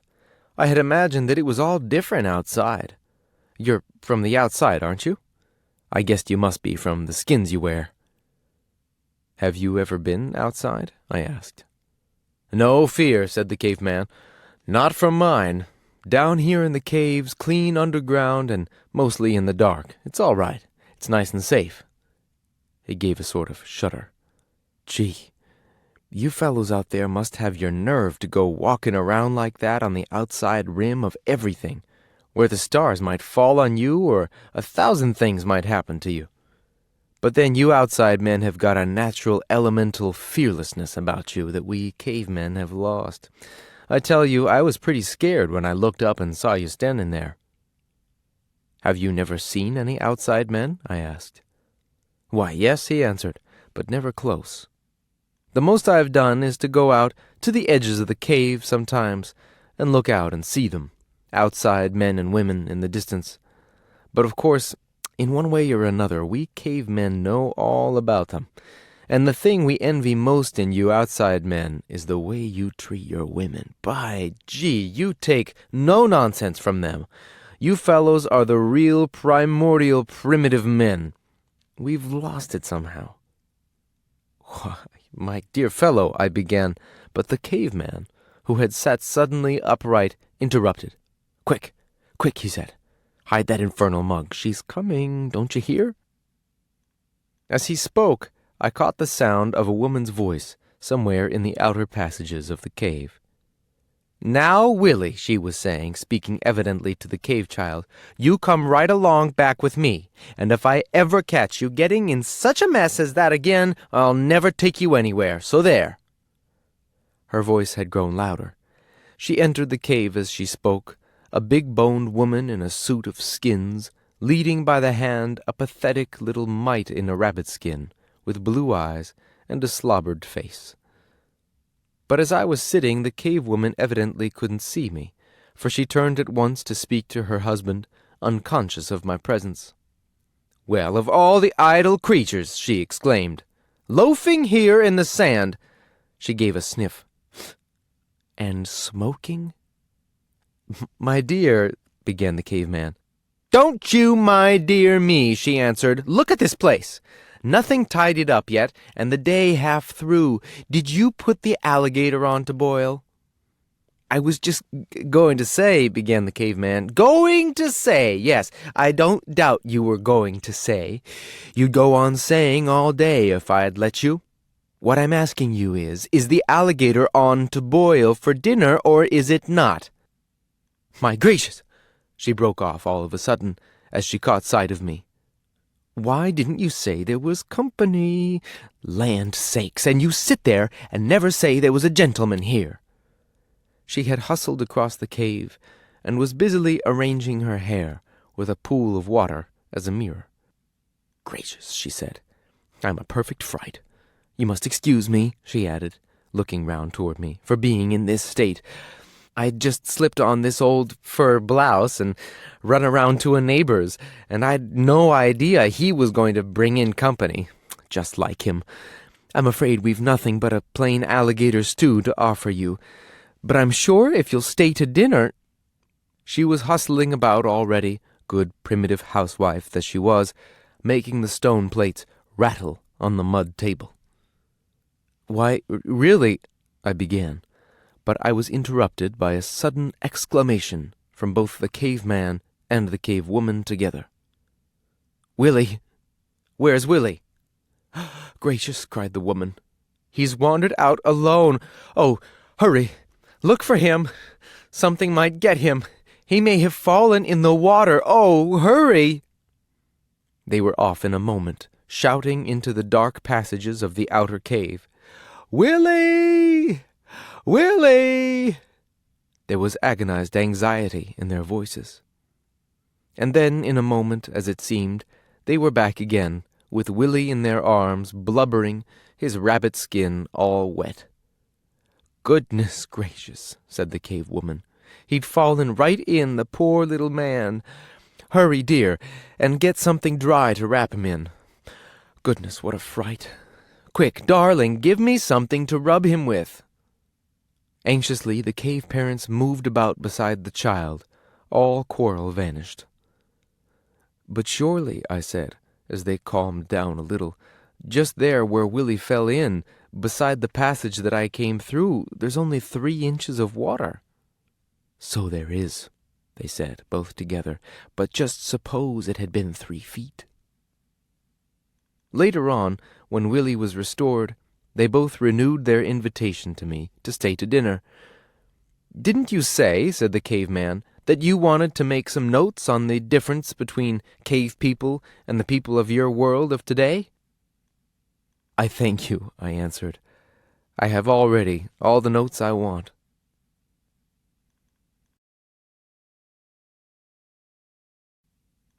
Ideal interview with our greatest actor, that is to say, with any one of our 16 greatest actors. It was within the privacy of his own library that we obtained, need we say with infinite difficulty, our interview with the great actor. He was sitting in a deep armchair, so buried in his own thoughts that he was oblivious of our approach. On his knee before him lay a cabinet photograph of himself. His eyes seemed to be peering into it, as if seeking to fathom its unfathomable mystery. We had time to note that a beautiful carbon photogravure of himself stood on a table at his elbow, while a magnificent half-tone pastel of himself was suspended on a string from the ceiling. It was only when we had seated ourselves in a chair and had taken out our notebook that the great actor looked up. "An interview," he said, and we noted with pain the weariness in his tone. "Another interview." We bowed. "Publicity," he murmured, rather to himself than to us. "Publicity. Why must one always be forced into publicity?" It was not our intention, we explained apologetically, to publish or to print a single word. "Eh? What?" exclaimed the great actor. "Not print it? Not publish it? Then what in—" "Not," we explained, "without his consent." "Ah," he murmured wearily, "my consent. Yes, I must give it. The world demands it. Print, publish, anything you like. I'm indifferent to praise, careless of fame. Posterity will judge me. But," he added more briskly, "let me see a proof of it in time to make any changes I might care to." We bowed our assent. "And now," we began, "may we be permitted to ask you a few questions about your art? And first, in which branch of the drama do you consider that your genius chiefly lies, in tragedy or in comedy?" "In both," said the great actor. "You excel, then," we continued, "in neither the one nor the other?" "Not at all," he answered. "I excel in each of them." "Excuse us," we said. "We haven't made our meaning quite clear. What we mean to say is, stated very simply, that you do not consider yourself better in either of them than in the other." "Not at all," said the actor, as he put out his arm with that splendid gesture that we have known and admired for years, at the same time throwing back his leonine head so that his leonine hair fell back from his leonine forehead. Not at all. I do better in both of them. My genius demands both tragedy and comedy at the same time. Ah, we said, as a light broke in upon us, then that, we presume, is the reason why you are about to appear in Shakespeare. The great actor frowned. I would rather put it, he said, that Shakespeare is about to appear in me. Of course, we murmured, ashamed of our own stupidity. I appear, went on the great actor, in Hamlet. I expect to present, I may say, an entirely new Hamlet. A new Hamlet, we exclaimed, fascinated. A new Hamlet. Is such a thing possible? Entirely, said the great actor, throwing his leonine head forward again. I have devoted years of study to the part. The whole conception of the part of Hamlet has been wrong. We sat stunned. All actors hitherto, continued the great actor, or rather, I should say, all so-called actors, I mean all those who tried to act before me, have been entirely mistaken in their presentation. They have presented Hamlet as dressed in black velvet. Yes, we interjected, in black velvet, yes. Very good. The thing is absurd, continued the great actor, as he reached down 2 or 3 heavy volumes from the shelf beside him. Have you ever studied the Elizabethan era? The which? We asked modestly. The Elizabethan era. We were silent.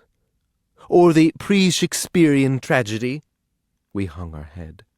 If you had, you would know that a Hamlet in black velvet is perfectly ridiculous. In Shakespeare's day, as I could prove in a moment if you had the intelligence to understand it, there was no such thing as black velvet. It didn't exist. And how then, we asked, intrigued, puzzled, and yet delighted, do you present Hamlet? In brown velvet, said the great actor. Great heavens, we exclaimed, this is a revolution. It is, but that is only one part of my conception. The main thing will be my presentation of what I may call the psychology of Hamlet. The psychology, we said. Yes, resumed the great actor, the psychology. To make Hamlet understood, I want to show him as a man bowed down by a great burden. He is overwhelmed with Weltschmerz. He carries in him the whole weight of the zeitgeist. In fact, everlasting negation lies on him. You mean, we said, trying to speak as cheerfully as we could, that things are a little bit too much for him. His will, went on the great actor, disregarding our interruption, is paralyzed. He seeks to move in one direction and is hurled in another. One moment he sinks into the abyss. The next he rises above the clouds. His feet seek the ground, but find only the air. Wonderful, we said, but will you not need a good deal of machinery? Machinery! Exclaimed the great actor with a leonine laugh. The machinery of thought! The mechanism of power, of magnetism. Ah, we exclaimed, electricity. Not at all, said the great actor. You fail to understand. It is all done by my rendering. Take, for example, the famous soliloquy of death. You know it. To be or not to be, we began. Stop, said the great actor. Now observe. It is a soliloquy, precisely. That is the key to it. It is something that Hamlet says to himself. Not a word of it, in my interpretation, is actually spoken. All is done in absolute, unbroken silence. How on earth, we began, can you do that? Entirely and solely with my face. Good heavens, was it possible? We looked again, this time very closely, at the great actor's face. We realized with a thrill that it might be done.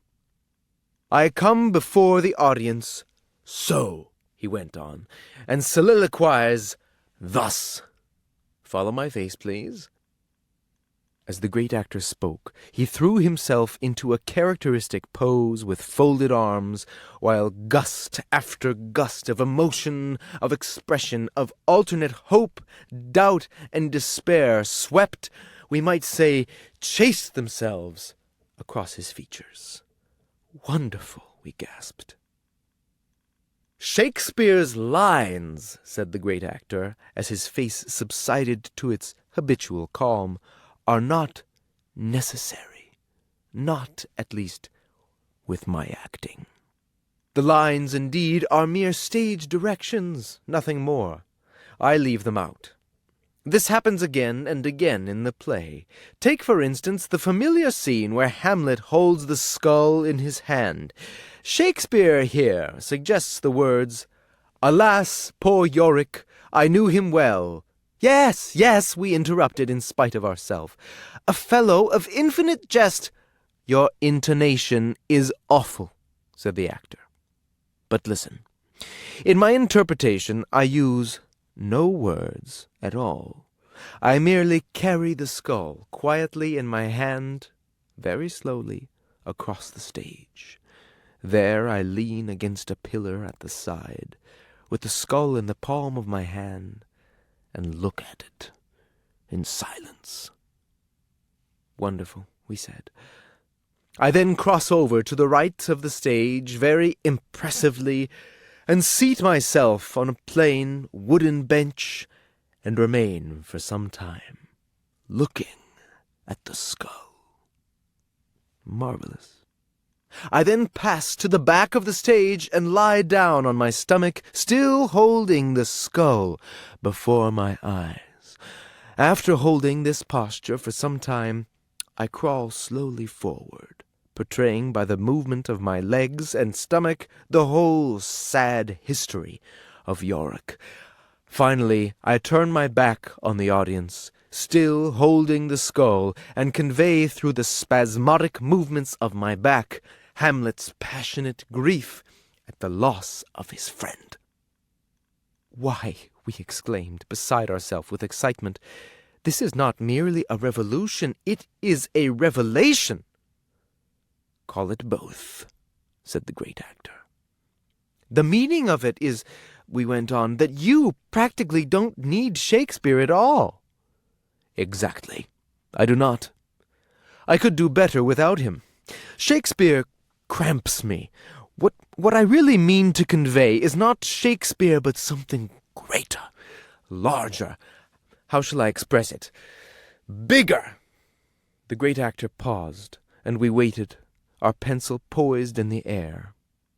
Then he murmured, as his eyes lifted in an expression of something like rapture, "In fact, me." He remained thus, motionless, without moving.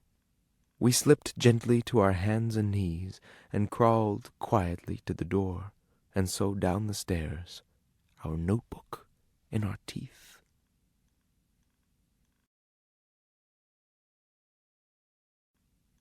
The Errors of Santa Claus. It was Christmas Eve. The Browns, who lived in the adjoining house, had been dining with the Joneses. Brown and Jones were sitting over wine and walnuts at the table. The others had gone upstairs. "What are you giving to your boy for Christmas?" asked Brown. "A train," said Jones.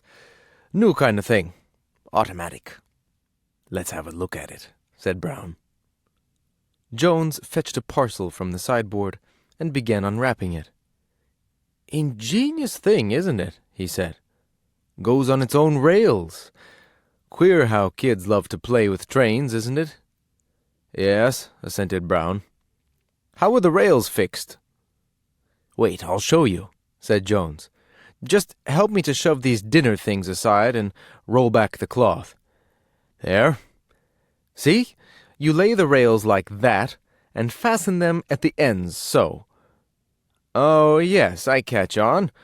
Makes a grade, doesn't it? Just the thing to amuse a child, isn't it?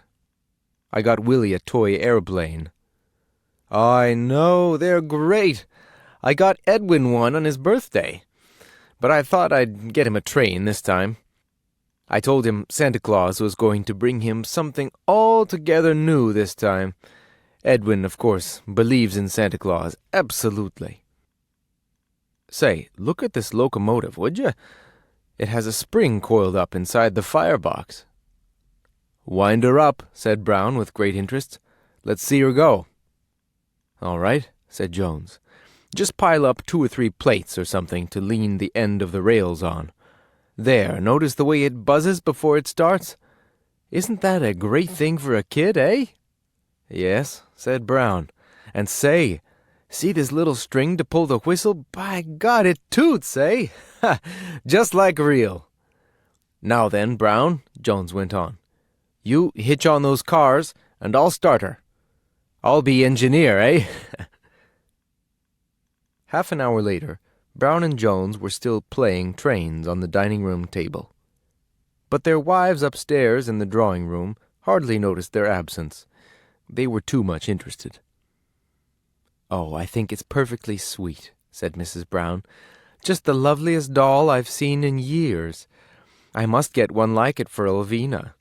Won't Clarice be perfectly enchanted? Yes, said Mrs. Jones, and then she'll have all the fun of arranging the dresses. Children love that so much. Look, there are 3 little dresses with the doll. Aren't they cute? All cut out and ready to stitch together. Oh, how perfectly lovely, exclaimed Mrs. Brown. I think the mauve one would suit the doll best, don't you, with such golden hair?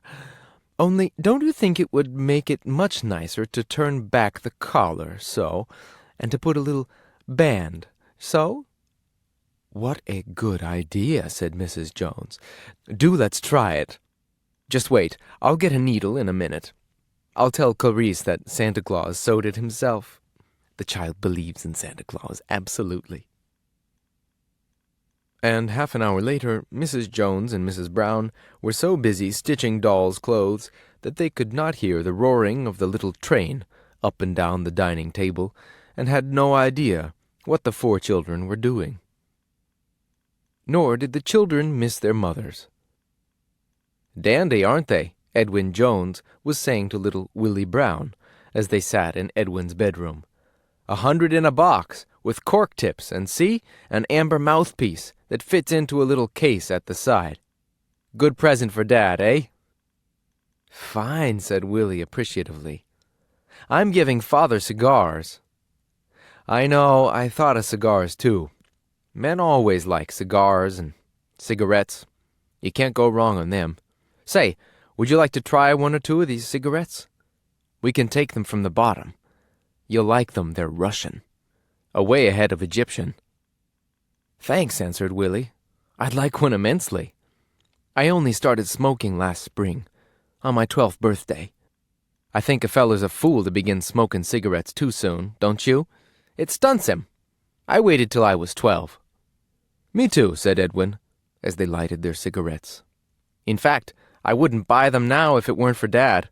I simply had to give him something from Santa Claus. He believes in Santa Claus, absolutely, you know. And while this was going on, Clarice was showing little Elvina the absolutely lovely little bridge set that she got for her mother. Aren't these markers perfectly charming? Said Elvina. And don't you love this little Dutch design? Or is it Flemish, darling? Dutch, said Clarice. Isn't it quaint? And aren't these the dearest little things for putting the money in when you play? I needn't have got them with it. They'd have sold the rest separately. But I think it's too utterly slow playing without money, don't you? Oh, abominable, shuddered Elvina. But your mamma never plays for money, does she? Mamma? Oh, gracious, no. Mamma's far too slow for that. But I shall tell her that Santa Claus insisted on putting in the little money boxes. I suppose she believes in Santa Claus, just as my mamma does. Oh, absolutely, said Clarice, and she added, What if we play a little game? with a double dummy, the French way, or Norwegian scat, if you like. That only needs 2. All right, agreed Alvina, and in a few minutes they were deep in a game of cards with a little pile of pocket money beside them. About half an hour later, all the members of the 2 families were again in the drawing-room. But of course nobody said anything about the presents. In any case, they were all too busy looking at the beautiful big Bible with maps in it that the Joneses had brought to give to Grandfather. They all agreed that, with the help of it, Grandfather could hunt up any place in Palestine in a moment, day or night. But upstairs, away upstairs in a sitting-room of his own, Grandfather Jones was looking with an affectionate eye at the presents that stood beside him. There was a beautiful whiskey decanter with silver filigree outside, and whiskey inside for Jones, and for the little boy a big nickel-plated Jew's harp. Later on, far in the night, the person or the influence or whatever it is called Santa Claus took all the presents and placed them in the people's stockings.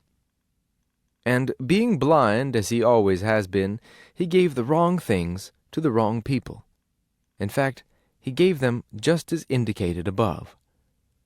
By the next day, in the course of Christmas morning, the situation straightened itself out, just as it always does.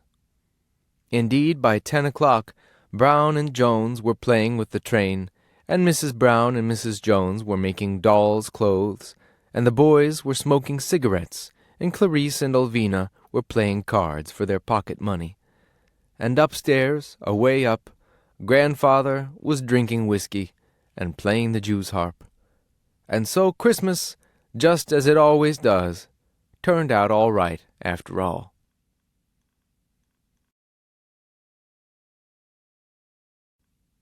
The old, old story of how 5 men went fishing.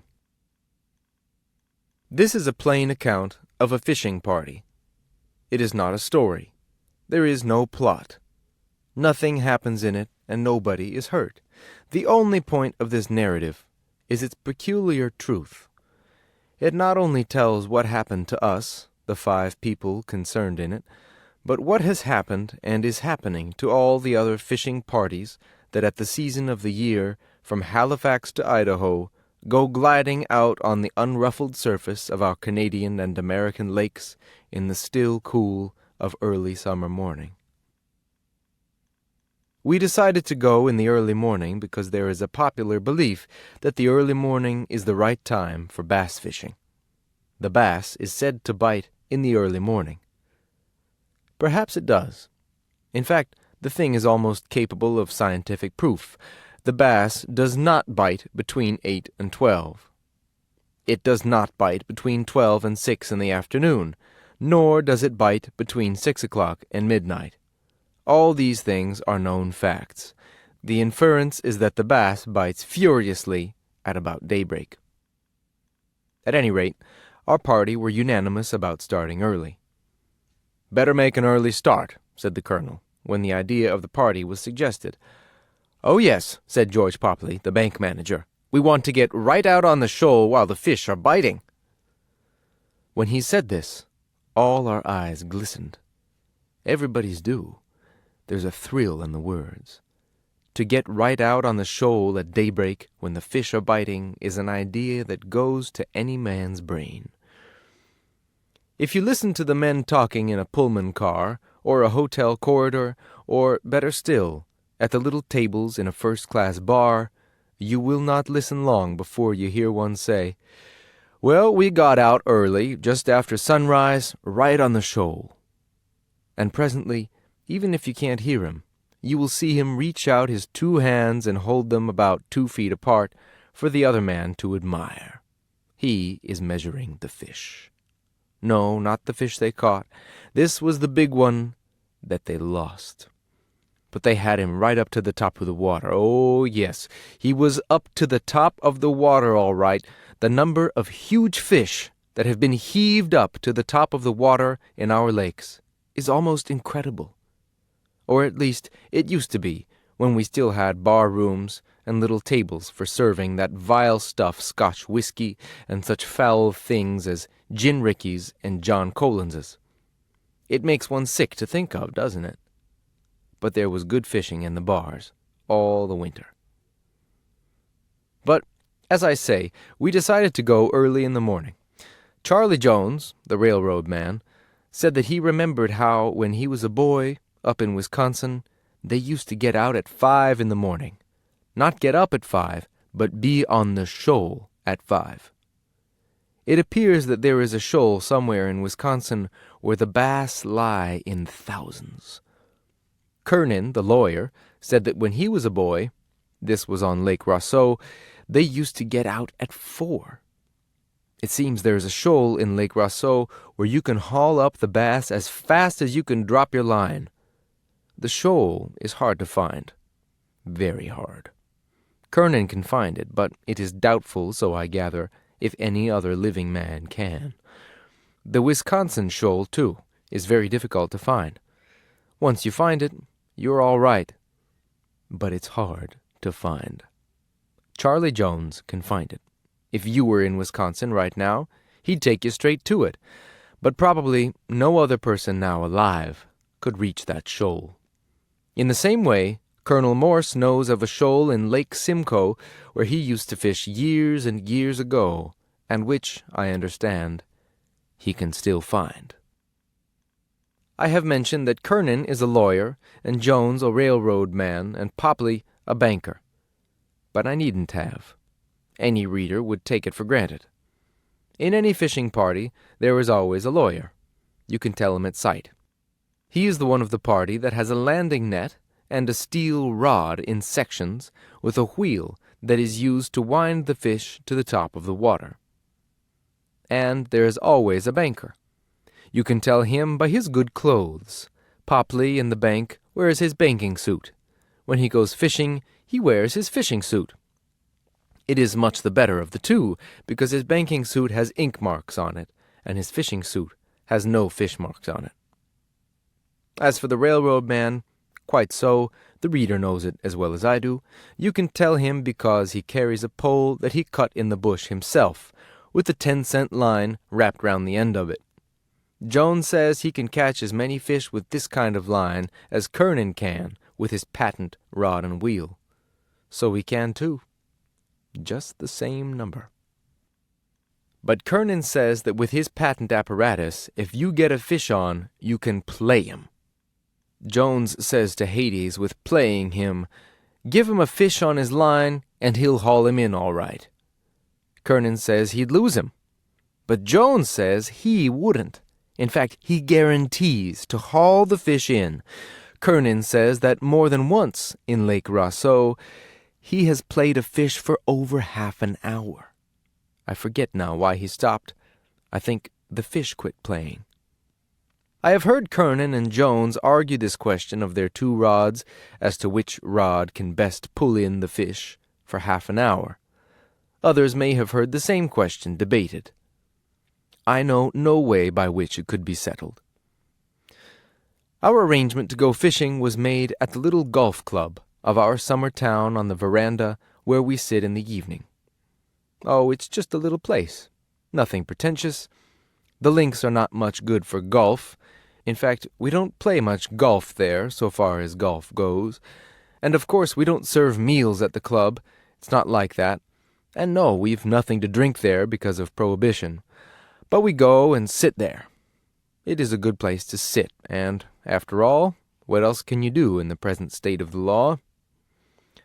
So it was there that we arranged the party. The thing somehow seemed to fall into the mood of each of us. Jones said he had been hoping that some of the boys would get up a fishing party. It was apparently the one kind of pleasure that he really cared for. For myself, I was delighted to get in with a crowd of regular fishermen like these four, especially as I hadn't been out fishing for nearly 10 years, though fishing is a thing I am passionately fond of. I know no pleasure in life like the sensation of getting a 4-pound bass on the hook and hauling him up to the top of the water to weigh him. But, as I say, I hadn't been out for 10 years. Oh, yes, I live right beside the water every summer, and yes, certainly, I am saying so, I am passionately fond of fishing. But still, somehow, I hadn't been out. Every fisherman knows just how that happens. The years have a way of slipping by. Yet I must say I was surprised to find so keen a sport as Jones hadn't been out, so it presently appeared, for 8 years. I had imagined he practically lived on the water. And Colonel Morse in Kernan, I was amazed to find, hadn't been out for 12 years, not since the day, so it came out in conversation, when they went out together in Lake Rousseau, and Kernan landed a perfect monster, a regular corker, 5 pounds and a half, they said. Or no, I don't think he landed him. No, I remember he didn't land him. He caught him. And he could have landed him. He should have landed him, but he didn't land him. That was it. Yes, I remember Kernan and Morse had a slight discussion about it. Oh, perfectly amicable, as to whether Morse had fumbled with the net, or whether Kernan, the whole argument was perfectly friendly, had made an ass of himself by not striking soon enough. Of course, the whole thing was so long ago that both of them could look back on it without any bitterness or ill nature. In fact, it amused them. Kernan said it was the most laughable thing he ever saw in his life to see poor old Jack, that's Morse's name, shoving away the landing net wrong side up. And Morse said he'd never forget seeing poor old Kernan yanking his line first this way and then that, and not knowing where to try to haul it. It made them laugh to look back at it. They might have gone on laughing for quite a time, but Charlie Jones interrupted by saying that in his opinion a landing net is a piece of darned foolishness. Here Popley agrees with him. Kernan objects that if you don't use a net, you'll lose your fish at the side of the boat. Jones says no. Give him a hook well through the fish and a stout line in his hand, and that fish has got to come in. Popley says so too. He says let him have his hook fast through the fish's head with a short stout line, and put him, Popley, at the other end of that line, and that fish will come in. It's got to. Otherwise, Popley will know why. That's the alternative. Either the fish must come in, or Popley must know why. There is no escape from the logic of it. But perhaps some of my readers have heard the thing discussed before. So, as I say, we decided to go the next morning and to make an early start. All of the boys were at one about that. When I say boys, I use the word as it is used in fishing, to mean people from, say, 45 to 65. There is something about fishing that keeps men young. If a fellow gets out for a good morning's fishing, forgetting all business worries, once in a while, say once in 10 years, it keeps him fresh. We agreed to go in a launch, a large launch, to be exact, the largest in the town. We could have gone in rowboats, but a rowboat is a poor thing to fish from. Kernan said that in a rowboat it is impossible properly to play your fish. The side of the boat is so low that the fish is apt to leap over the side into the boat when half played. Popley said that there is no comfort in a rowboat. In a launch, a man can reach out his feet and take it easy. Charlie Jones said that in a launch a man could rest his back against something, and Morse said that in a launch a man could rest his neck. Young, inexperienced boys, in the small sense of the word, never think of these things. So they go out, and after a few hours their necks get tired, whereas a group of expert fishers in a launch can rest their backs and necks and even fall asleep during the pauses when the fish stop biting. Anyway, all the boys agreed that the great advantage of a launch would be that we could get a man to take us. By that means the man could see to getting the worms, and the man would be sure to have spare lines, and the man could come along to our different places. We were all beside the water, and pick us up. In fact, the more we thought about the advantage of having a man to take us, the better we liked it. As a boy gets old, He likes to have a man around to do the work. Anyway, Frank Rolls, the man we decided to get, not only has the biggest launch in town, but what is more, Frank knows the lake. We called him up at his boathouse over the phone and said we'd give him $5 to take us out first thing in the morning, provided that he knew the shoal. He said he knew it. I don't know, to be quite candid about it, who mentioned whiskey first. In these days, everybody has to be a little careful. I imagine we had all been thinking whiskey for some time before anybody said it. But there is a sort of convention that when men go fishing, they must have whiskey. Each man makes the pretense that one thing he needs at 6 o'clock in the morning is cold, raw whiskey. It is spoken of in terms of affection. One man says the first thing you need if you're going fishing is a good snort of whiskey. Another says a good snifter is the very thing, and the others agree that no man can fish properly without a horn or a bracer or an eye-opener. Each man really decides that he himself won't take any, but he feels that, in a collective sense, the boys need it. So it was with us. The colonel said he'd bring along a bottle of booze. Popley said, no, let him bring it. Kernan said, let him, and Charlie Jones said no, he'd bring it. It turned out that the colonel had some very good scotch at his house that he'd like to bring. Oddly enough, Popley had some good scotch in his house too, and, queer though it is, each of the boys had scotch in his house. When the discussion closed, we knew that each of the 5 of us was intending to bring a bottle of whiskey. Each of the 5 of us expected the other to drink 1 1/4 bottles in the course of the morning. I suppose we must have talked on the veranda till long after 1 in the morning. It was probably nearer 2 than 1 when we broke up. But we agreed that that made no difference. Popley said that for him 3 hours sleep, the right kind of sleep, was far more refreshing than 10. Kernan said that a lawyer learns to snatch his sleep when he can, and Jones said that in railroad work, a man pretty well cuts out sleep. So we had no alarms whatever about not being ready by 5. Our plan was simplicity itself. Men like ourselves in responsible positions learn to organize things easily. In fact, Popley says it is that faculty that has put us where we are.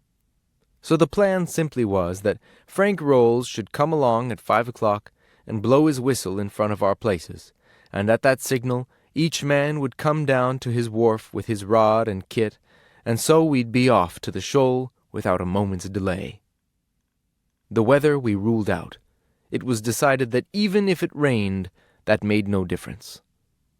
Kernan said that fish bite better in the rain, and everybody agreed that man with a couple of snorts in him need have no fear of a little rainwater. So we parted, all keen on the enterprise, nor do I think that even now there was anything faulty or imperfect in that party as we planned it. I heard Frank Rolls blowing his infernal whistle opposite my summer cottage at some ghastly hour in the morning. Even without getting out of bed, I could see from the window that it was no day for fishing. No, not raining exactly, I don't mean that, but one of those peculiar days. I don't mean wind. There was no wind, but a sort of feeling in the air that showed anybody who understands bass fishing that it was a perfectly rotten day for going out. The fish, I seemed to know it, wouldn't bite. When I was still fretting over the annoyance of the disappointment, I heard Frank Rolls blowing his whistle in front of the other cottages. I counted 30 whistles altogether.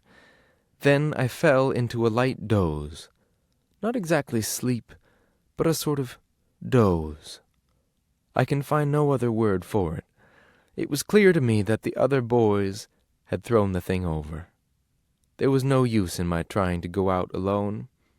I stayed where I was, my doze lasting until 10 o'clock.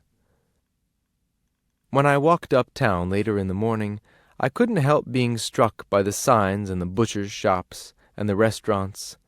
Fish, fresh fish, fresh lake fish. Where in blazes did they get those fish, anyway?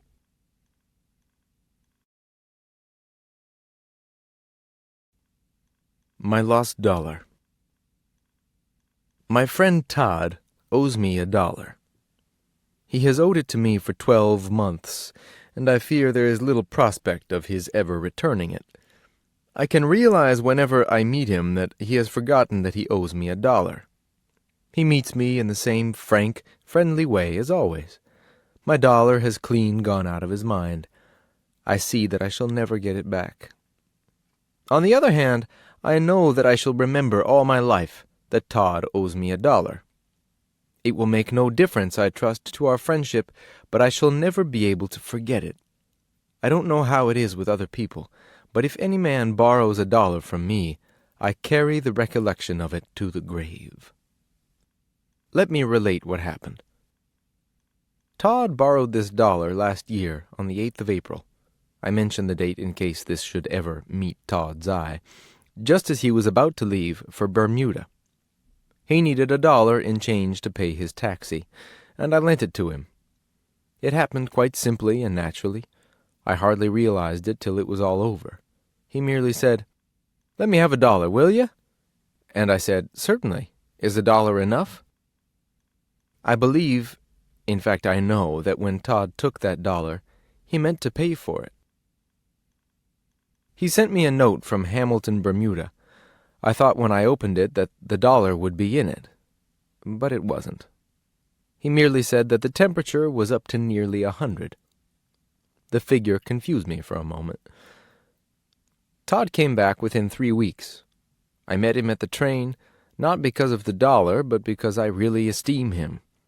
I felt it would be nice for him to see someone waiting for him on the platform after being away for 3 weeks. I said, "Let's take a taxi up to the club." But he answered, "No, let's walk." We spent the evening together, talking about Bermuda. I was thinking of the $1, but of course I didn't refer to it. One simply can't.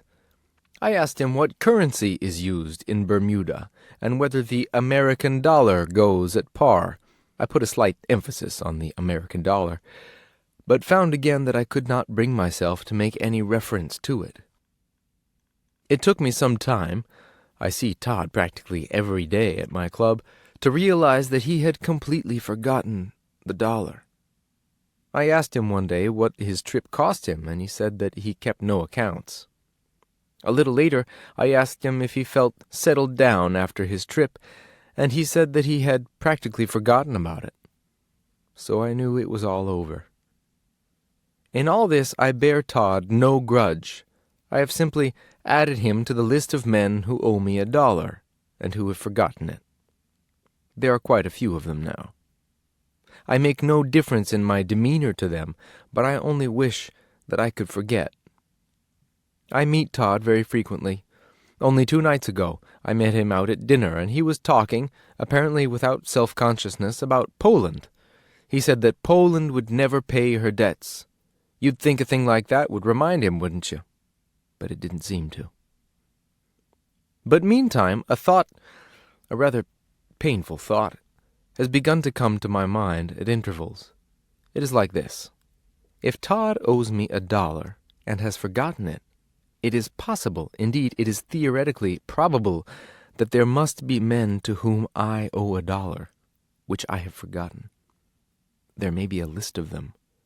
The more I think of it, the less I like it, because I am quite sure that if I had once forgotten $1, I should never pay it, on this side of the grave. If there are such men, I want them to speak out. Not all at once, but in reasonable numbers, and as far as may be in alphabetical order, and I will immediately write their names down on paper. I don't count here men who may have lent me an odd $1 over a bridge table, and I am not thinking, indeed I am taking care not to think, of the man who lent me 30 cents to pay for a bottle of plain soda in the Detroit Athletic Club last month. I always find that there's nothing like plain soda after a tiring ride across the Canada frontier, and that man who advanced that 30 cents knows exactly why I felt I had done enough for him. but if any man ever lent me $1 to pay for a taxi when I was starting for Bermuda, I want to pay it. More than that, I want to start a general movement, a back to honesty movement, for paying all these old dollars that are borrowed in moments of expansion. Let us remember that the greatest nations were built upon the rock basis of absolute honesty. In conclusion, may I say that I do particularly ask that no reader of this book will be careless enough to leave this copy round where it might be seen by Major Todd of the University Club of Montreal.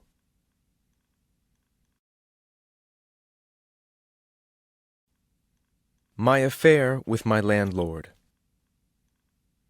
As it is now pretty generally known that I have murdered the landlord of our flat, I feel that I should like to make some sort of public explanation of the matter. I have been assured on all sides that there is no need to do this, but my own feelings on the question were so acute that I felt myself compelled to call upon the superintendent of police and offer him an exact account of what I had done. He told me that there is absolutely no need to offer any explanation at all. It is neither customary nor desirable. "You have killed your landlord," he said. "Very good. What of it?" I asked him whether it was not, in a sense, a matter for the law to deal with. But he shook his head. "In what way?" he asked. I told him that I felt that the affair was putting me in a somewhat false position, that the congratulations that I have been receiving from my friends and even from strangers were, perhaps, if the full circumstances were known, hardly merited. In short, that I should like a certain publicity given to the whole surroundings of the act. "Very good," said the superintendent. "You're entitled to fill out a form, if you wish to do so." He searched among his papers. "Did you say," he asked, "that you have killed your landlord, or that you were going to kill him?" "I have killed him," I said firmly. "Very good," said the officer. "We use separate forms." He gave me a long printed slip with blanks to fill in, my age, occupation, reasons, if any, for the killing, etc.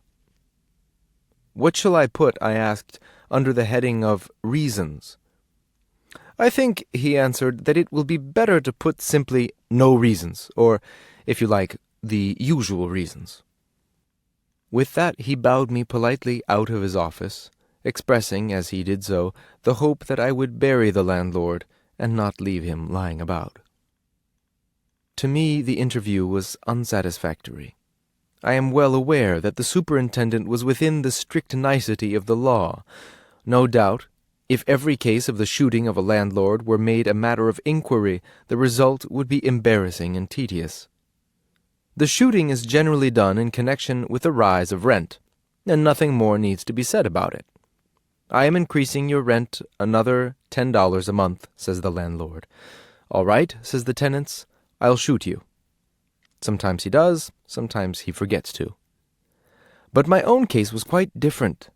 The proposal of the National Tenant League to give me a gold medal next Saturday has brought things to a head and forces an explanation. I recall distinctly the time, now some 5 years ago, when my wife and I first took our flat. The landlord showed us over it himself, and I am free to confess that there was nothing in his manner, or very little indeed, to suggest anything out of the normal. Only one small incident stuck in my mind. He apologized for the lack of cupboard space. "There are not enough cupboards in this flat," he said. It made me slightly uncomfortable to hear him speak in this way. "But look," I said, "how large and airy this pantry is. It is at least 4 feet each way." He shook his head and repeated that the cupboards were small. "I must build in better ones," he said. 2 months later, he built in new cupboards. It gave me a shock of surprise, a touch of the uncanny, to notice that he did not raise the rent. "Are you not raising the rent because of the cupboards?" I asked. "No," he said. "They only cost me $50. "But, my dear fellow," I objected, "surely the interest of $50 is $60 a year." He admitted this, but said that he would rather not raise the rent. Thinking it over, I decided that his conduct might be due to incipient paresis or coagulation of the arteries of the head. At that time, I had no idea of killing him. That came later. I recall no incident of importance till the spring of the year following. My landlord appeared unexpectedly one day, with apologies for intruding, a fact which of itself seemed suspicious, and said that he proposed to repaper the entire apartment. I expostulated in vain. "The paper," I said, "is only 10 years old." "It is," he said, "but wallpaper has gone up to double its value since that time." "Very good, then," I said firmly. "You must raise the rent, $20 a month for the paper." "I shall not," he answered. The incident led to a distinct coolness between us for some months. The next episodes were of a more pronounced character. Everybody recalls the great increases of rent due to the terrific raise in building costs. My landlord refused to raise the rent of my flat. "The cost of the building," I said, "has increased at least 100%. "Very good," he answered, "but I am not building. I have always been getting 10% on my investment in this property, and I'm still getting it." "Think of your wife," I said. "I won't," he answered. "It is your duty," I went on, "to think of her. Let me tell you that only yesterday I saw in the papers a letter from a landlord, one of the most beautiful letters I ever saw from a landlord, in which he said the rise in the cost of building materials compelled him to think of his wife and children. It was a touching appeal." "I don't care," my landlord answered. "I'm not married." "Ah," I said, "not married." It was, I think, at this moment that the idea first occurred to me that the man might be put out of the way. There followed the episode of November. My readers will all remember the 50% increase of rents made to celebrate Armistice Day. My landlord refused to join in the celebrations. This lack of patriotism in the fellow irritated me greatly. The same thing happened at the time of the rise of rents that was instituted to celebrate the visit of Marshal Foch, and the later rise, 25%, if I remember rightly, that was made as a tribute to the ex-servicemen. It was purely a patriotic movement, done in a spontaneous way without premeditation. I have heard many of the soldiers say that it was their first welcome home, and that they would never forget it. It was followed a little later by the rise of rents held as a welcome to the Prince of Wales. No better congratulation could have been planned. My landlord, alas, remained outside of all this. He made no increase in his rent. "I have," he said, "my 10%, and that is enough." I know now that the paresis or coagulation must have overwhelmed one entire lobe or hemisphere of his head. I was meditating action. The crisis came last month. A sharp rise in rent had been very properly instituted to counterbalance the fall in the German mark. It was based quite evidently on the soundest business reasoning. If the fall in the mark is not countered in this way, it is plain that we are undone. The cheap German mark will enable the Germans to take away our houses. I waited for 3 days, looking in vain for a notice of increase in my rent. Then I went to visit my landlord in his office. I admit that I was armed, but in extenuation I want to say that I knew that I had to deal with an abnormal, aberrated man, one half of whose brain was now coagulated. I wasted no words on preliminaries. "You have seen," I said, "this fall of the German mark?" "Yes," he answered. "What of it?" "Simply this," I said. "Are you going to raise my rent, or are you not?" "No," he said doggedly, "I am not." I raised the revolver and fired. He was sitting sideways to me as I did so. I fired in all 4 shots. I could see through the smoke that one, at least, of the shots had cut his waistcoat into strips. A second had ripped off his collar, while the third and fourth had cut through his braces at the back. He was visibly in a state of collapse. It was doubtful if he could reach the street, but even if he could, it was certain that he couldn't walk upon it. I left him as he was and reported, as I have said, to the police. If the Tenant League medal is given to me, I want it to be with full understanding of the case.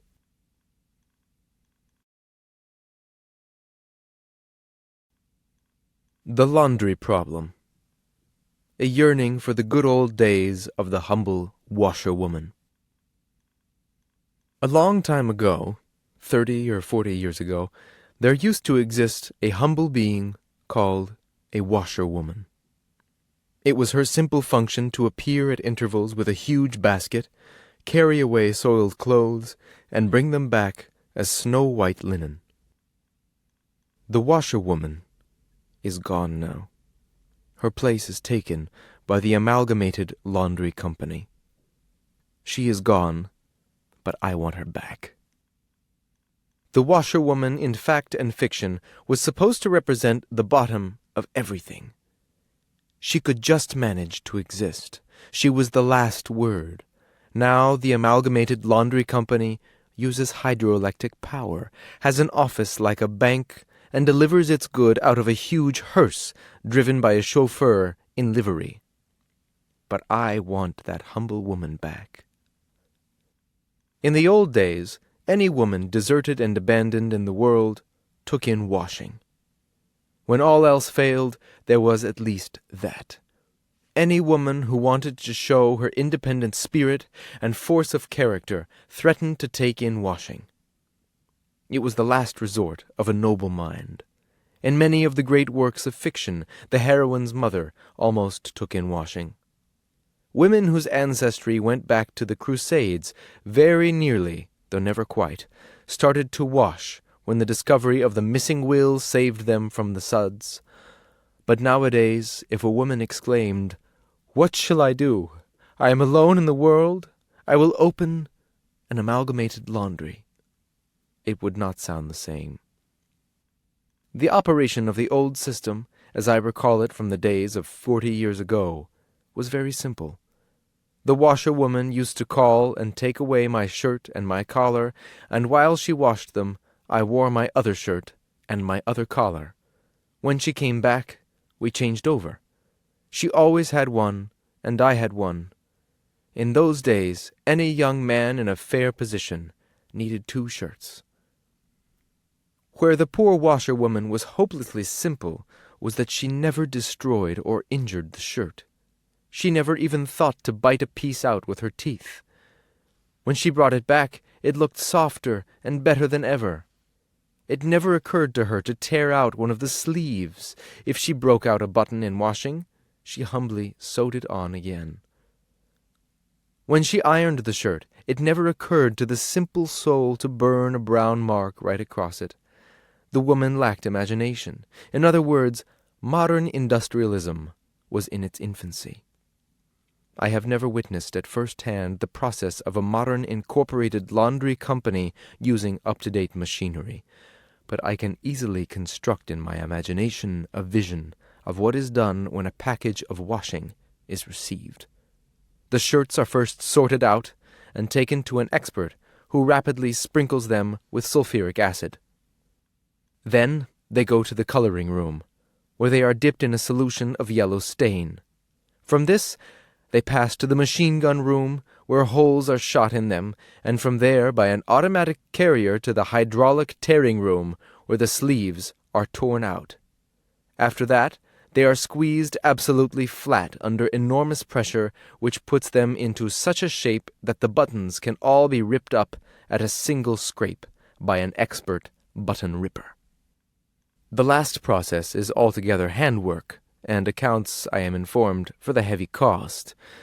A good button ripper with an expert knowledge of the breaking strain of material easily earns $50 a day. But the work is very exacting, as not a single button is expected to escape his eye.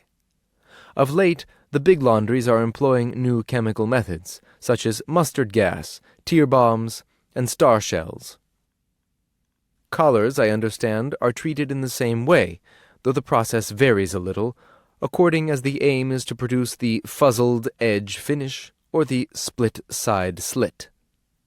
The general idea, of course, in any first-class laundry is to see that no shirt or collar ever comes back twice. If it should happen to do so, it is sent at once to the final destruction department, who put gun cotton under it and blow it into 6 bits. It is then labeled damaged and sent home in a special conveyance with an attendant in the morning. Had the poor washerwoman kept a machine gun and a little dynamite, she could have made a fortune.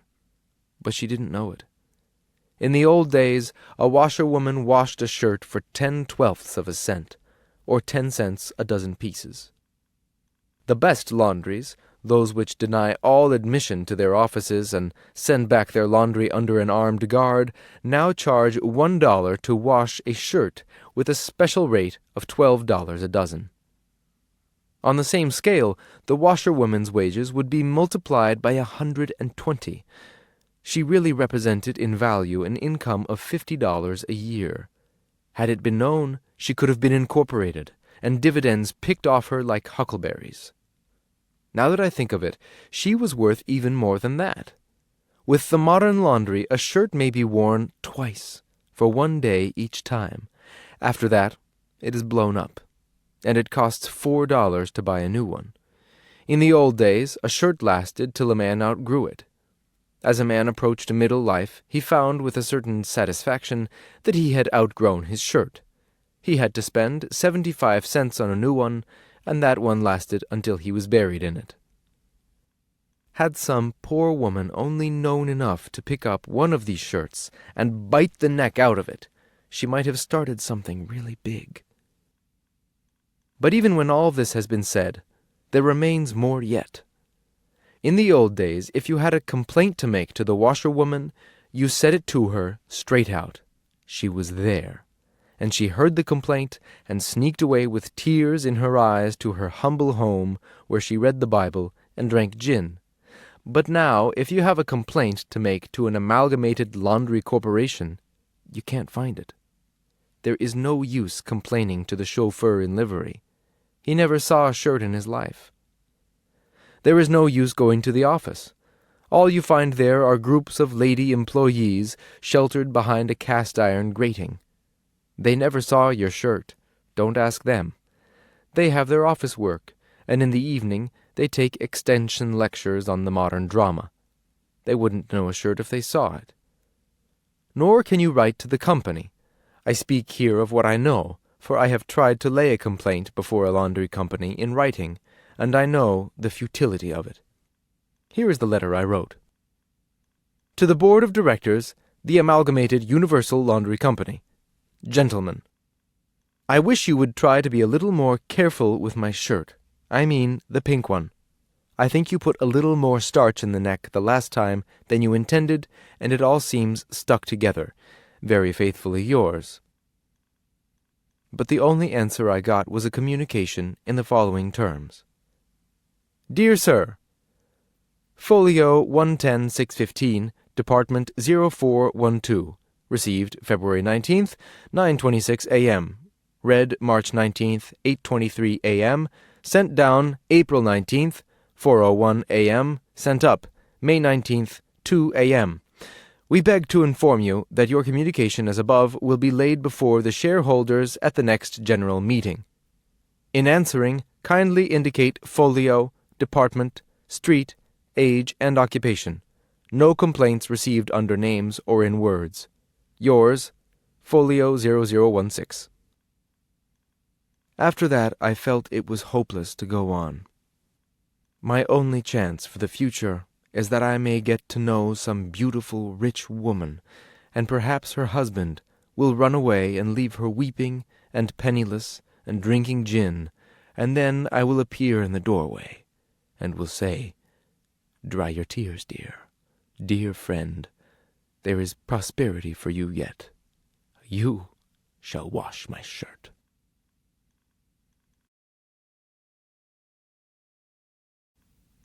Murder at $2.50 a crime. I propose tonight, ladies and gentlemen, to deal with murder.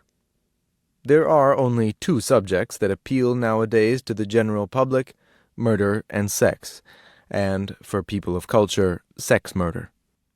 Leaving out sex for the minute, if you can, I propose tonight to talk about murder as carried on openly and daily at $2.50 a crime. For me, I admit right away that if I'm going to pay $2.50 for a book, I want to make sure that there's going to be at least one murder in it. I always take a look at the book first to see if there's a chapter headed Finding the Body. And I know that everything is all right when it says, "The body was that of an elderly gentleman, well dressed, but upside down." Always, you notice, an elderly gentleman. What they have against us, I don't know. But you see, if it said that the body was that of a woman, that's a tragedy. The body was that of a child, that's a horror. But the body was that of an elderly gentleman. Oh, pshaw, it's all right. Anyway, he's had his life. He's had a good time. It says he's well dressed. Probably been out on a hoot. He's found upside down. It's all right. He's worth more dead than alive. But as a matter of fact, from reading so many of these stories, I get to be such an expert that I don't have to wait for the finding of the body. I can tell just by a glance at the beginning of the book who's going to be the body. For example, if the scene is laid on this side of the water, say in New York, look for an opening paragraph that runs about like this. Mr. Phineas Q. Cactus sat in his downtown office in the drowsy hour of a Saturday afternoon. He was alone. Work was done for the day. The clerks were gone. The building, save for the janitor, who lived in the basement, was empty. Notice that, save for the janitor. Be sure to save him. We're going to need him later on to accuse him of the murder. As he sat thus, gazing in a sort of reverie at the papers on the desk in front of him, his chin resting on his hand, his eyes closed, and slumber stole upon him. Of course, to go to sleep like that in a downtown deserted office is a crazy thing to do in New York, let alone Chicago. Every intelligent reader knows that Mr. Cactus is going to get a crack on the coconut. He's the body. But, if you don't mind my saying so, they get a better setting for this kind of thing in England than they do with us. You need an old country to get a proper atmosphere around murder. The best murders, always of elderly gentlemen, are done in the country at some old country seat. Any wealthy elderly gentleman has a seat, called by such a name as the Priory, or the Doggery, or the Chase, that sort of thing. Try this, for example. Sir Charles Althorpe sat alone in his library at Althorpe Chase. It was late at night. The fire had burned low in the grate. Through the heavily curtained windows no sound came from outside, save for the maids who slept in a distant wing, and save for the butler, whose pantry was under the stairs. The Chase, at this time of the year, was empty. As Sir Charles sat thus in his armchair, his head gradually sank upon his chest, and he dozed off into a slumber. Foolish man! Doesn't he know that to doze off into slumber in an isolated country house with the maids in a distant wing is little short of madness? But, do you notice? Sir Charles. He's a baronet. That's the touch to give class to it. And do you notice that we have saved the butler just as we did the janitor? Of course, he didn't really kill Sir Charles, but the local police always arrest the butler. And anyway, he'd been seen sharpening a knife on his pants in the pantry and saying, "I'll do it for the old devil yet." So there is the story away to a good start. Sir Charles's body found next morning by a terrified maid. All maids are terrified. Who could scarcely give an intelligent account of what she saw. They never can. Then the local police, Inspector Higginbottom of the Hampshire Constabulary, are called in and announce themselves baffled. Every time the reader hears that the local police are called in, he smiles an indulgent smile and knows they are just there to be baffled. At this point of the story enters Great Detective, specially sent by or through Scotland Yard. That's another high-class touch. Scotland Yard. It's not a yard, and it's not in Scotland. Knowing it only from detective fictions, I imagine it is a sort of club somewhere near the Thames in London. You meet the Prime Minister and the Archbishop of Canterbury going in and out all the time, but so strictly incognito that you don't know that it is them. I mean that they are it. And apparently even royalty is found closeted with heads at the Yard. Royalty being in English a kind of hush word for things too high up to talk about. Well, anyway, the Yard sends down the Great Detective either as an official or as an outsider to whom the Yard appeal when utterly stuck. And he comes down to the chase looking for clues. Here comes in a little technical difficulty in the narration of the story. We want to show what a wonderful man the Great Detective is, and yet he can't be made to tell the story himself. He's too silent and too strong. So the method used nowadays is to have a sort of shadow along with him, a companion, a sort of poor nut, full of admiration but short on brains. Ever since Conan Doyle started this plan with Sherlock and Watson, all others have copied it. So the story is told by this secondary person.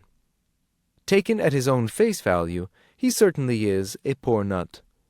Witness the way in which his brain breaks down utterly and is set going again by the Great Detective. The scene occurs when the Great Detective begins to observe all the things around the place that were overlooked by Inspector Higginbottom. "But how," I exclaimed, "how, in the name of all that is incomprehensible, are you able to aver that the criminal wore rubbers?" My friend smiled quietly. "You observe," he said, "that patch of fresh mud about 10 feet square in front of the door of the house? If you would look, you will see that it has been freshly walked over by a man with rubbers on." I looked.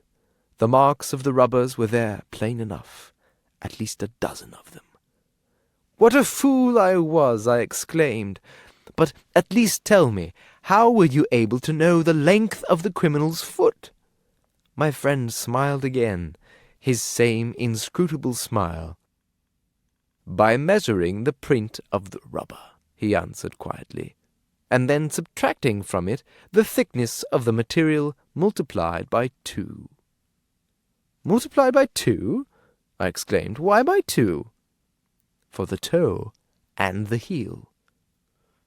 "Idiot that I am!" I cried. "It all seems so plain when you explain it." In other words, the poor nut makes an admirable narrator. However much fogged the reader may get, he has at least the comfort of knowing that the nut is far more fogged than he is. Indeed, the nut may be said, in a way, to personify the ideal reader, that is to say, the stupidest, the reader who is most completely bamboozled with the mystery, and yet intensely interested. Such a reader has the support of knowing that the police are entirely baffled. That's always the word for them. That the public are mystified, that the authorities are alarmed, the newspapers in the dark, and the poor nut altogether up a tree. On those terms, the reader can enjoy his own ignorance to the full. Before the Great Detective gets to work, or rather while he is getting to work, the next thing is to give him character, individuality. It's no use to say that he doesn't in the least look like a detective. Of course not. No detective ever does. But the point is not what he doesn't look like, but what he does look like. Well, for one thing, though it's pretty stale, he can be made extremely thin, in fact, cadaverous. Why a cadaverous man can solve a mystery better than a fat man, it is hard to say. Presumably, the thinner a man is, the more acute is his mind. At any rate, the old school of writers preferred to have their detectives lean. This incidentally gave the detective a face like a hawk, the writer not realizing that a hawk is one of the stupidest of animals. A detective with a face like an orangutan would beat it all to bits. Indeed, the great detective's face becomes even more important than his body. Here there is absolute unanimity. His face has to be inscrutable. Look at it though you will, you can never read it. Contrast it, for example, with the face of Inspector Higginbottom of the local police force. Here is a face that can look surprised, or relieved, or, with great ease, completely baffled. But the face of the great detective knows of no such changes. No wonder the poor nut is completely mystified. From the face of the great man you can't tell whether the cart in which they are driving jolts him, or whether the food at the inn gives him indigestion. To the great detective's face there used to be added the old-time expedient of not allowing him either to eat or drink. And when it was added that during this same period of about 8 days the sleuth never slept, the reader could realize in what fine shape his brain would be for working out his inexorable chain of logic. But nowadays this is changed. The great detective not only eats, but he eats well. Often he is presented as a connoisseur in food. Thus, "Stop a hit." Thus speaks the great detective to the poor nut and Inspector Higginbottom, who he is addressing round with him as usual. "We have half an hour before the train leaves Paddington. Let us have some dinner. I know an Italian restaurant near here, where they serve frogs' legs a la Marengo better than anywhere else in London." A few minutes later, we were seated at one of the tables of a dingy little eating place, whose signboard with the words Ristorante Italiano led me to the deduction that it was an Italian restaurant. I was amazed to observe that my friend was evidently well known in the place, while his order for 3 glasses of Chianti, with 2 drops of vermicelli in each, called for an obsequious bow from the appreciative padrone. I realized that this amazing man knew as much of the finesse of Italian wines as he did of playing the saxophone. We may go further. In many up-to-date cases, the detective not only gets plenty to eat, but a liberal allowance of strong drink. One generous British author of today is never tired of handing out to the great detective and his friends what he calls a stiff whiskey and soda. At all moments of crisis, they get one. For example, when they find the body of Sir Charles Althorpe, late owner of Althorpe Chase, a terrible sight, lying on the floor of the library, what do? They reach at once to the sideboard and pour themselves out a stiff whiskey and soda. It certainly is a great method. But in the main, we may say that all this stuff about eating and drinking has lost its importance. The great detective has to be made exceptional by some other method. And here is where his music comes in. It transpires not at once, but in the first pause in the story, that this great man not only can solve a crime, but has the most extraordinary aptitude for music, especially for dreamy music of the most difficult kind. As soon as he is left in the inn room with the poor nut, out comes his saxophone, and he tunes it up. "What are you playing?" I asked, as my friend at last folded his beloved instrument into its case. "Beethoven's Sonata in Q," he answered modestly. "Good heaven!" I exclaimed. Up to this point, the story, any detective story, has been a howling success. The body has been found. They're all baffled and full of whiskey and soda, and everything's fine, but the only trouble is how to go on with it. You can't. There's no way to make crime really interesting except at the start. It's a pity they have to go on, that they can't just stay baffled and full and call it a day. But now begin the mistakes and the literary fallacies that spoil a crime story. At this point, in comes the heroine. The heroine, who has no real place in a murder story, but is just a leftover remnant of the love story. In she comes, Margaret Althorpe, wild and all disheveled. No wonder she's wild. Who wouldn't be? And disheveled. Oh yes, the best writers always dishevel them up like that. In she comes, almost fainting. What do? Inspector Higginbottom and the great detective? They shoot a stiff whiskey and soda into her and hit one themselves at the same time.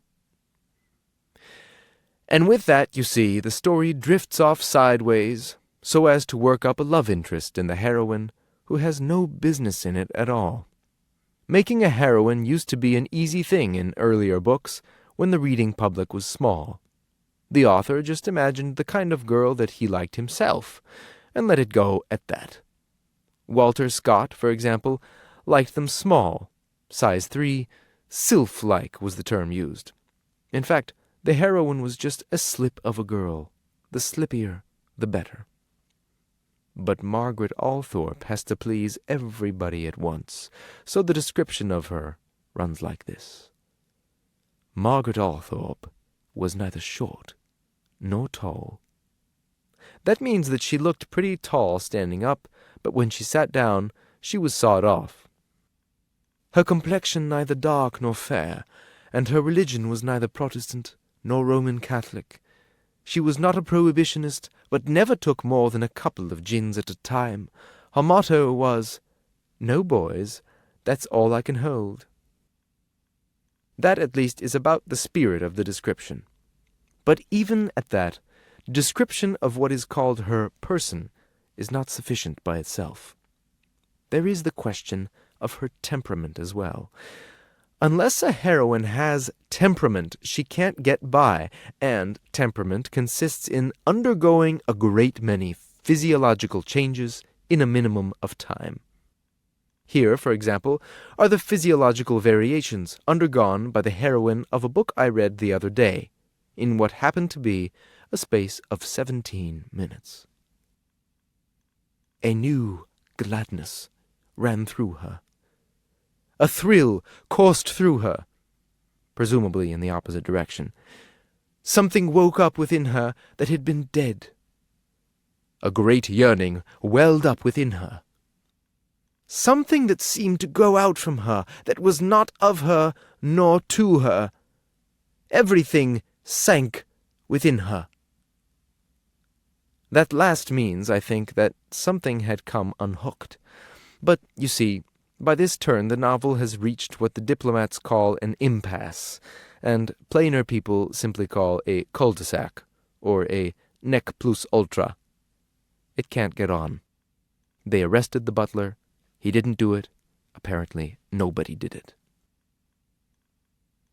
In other words, all detective stories reach a point where the reader gets impatient and says to himself, "Come now, somebody murdered Sir Charles. Out with it!" And the writer has no answer. All the old attempts at an answer suitable for literary purposes have been worn thin. There used to be a simple and easy solution of a crime mystery by finding that the murder was done by a tramp. In the old Victorian days, the unhappy creature called a tramp had no rights that the white man had to respect, either in fiction or out of it. They'd hang a tramp as unconcernedly as they'd catch a butterfly, and if he belonged to the class called a villainous-looking tramp, he registered as AI, and his execution, indicated but not described, was part of the happy ending, along with Margaret Althorpe's marriage to the poor nut as a byproduct on the side, not, of course, to the great detective. Marriage is not for him. He passes on to the next great mystery, in which royalty itself is deeply concerned. But all the tramp stuff is out of date. With 100 million people on the dole and on relief, we daren't set them to work at murder. We have to get another solution. Here is one used for generations but still going fairly strong. The murderer is found. Oh yes, he's found all right, and confesses his guilt, but it is only too plain that his physical condition is such that he must soon go before a higher tribunal, and that doesn't mean the Supreme Court. It seems that at the moment when the great detective and Inspector Higginbottom have seized him, he has developed a hacking cough. This is one of those terrible maladies known only in fiction, like brain fever and a broken heart, for which all medicine is in vain. Indeed, in this case, as the man starts to make his confession, he can hardly talk for hacks.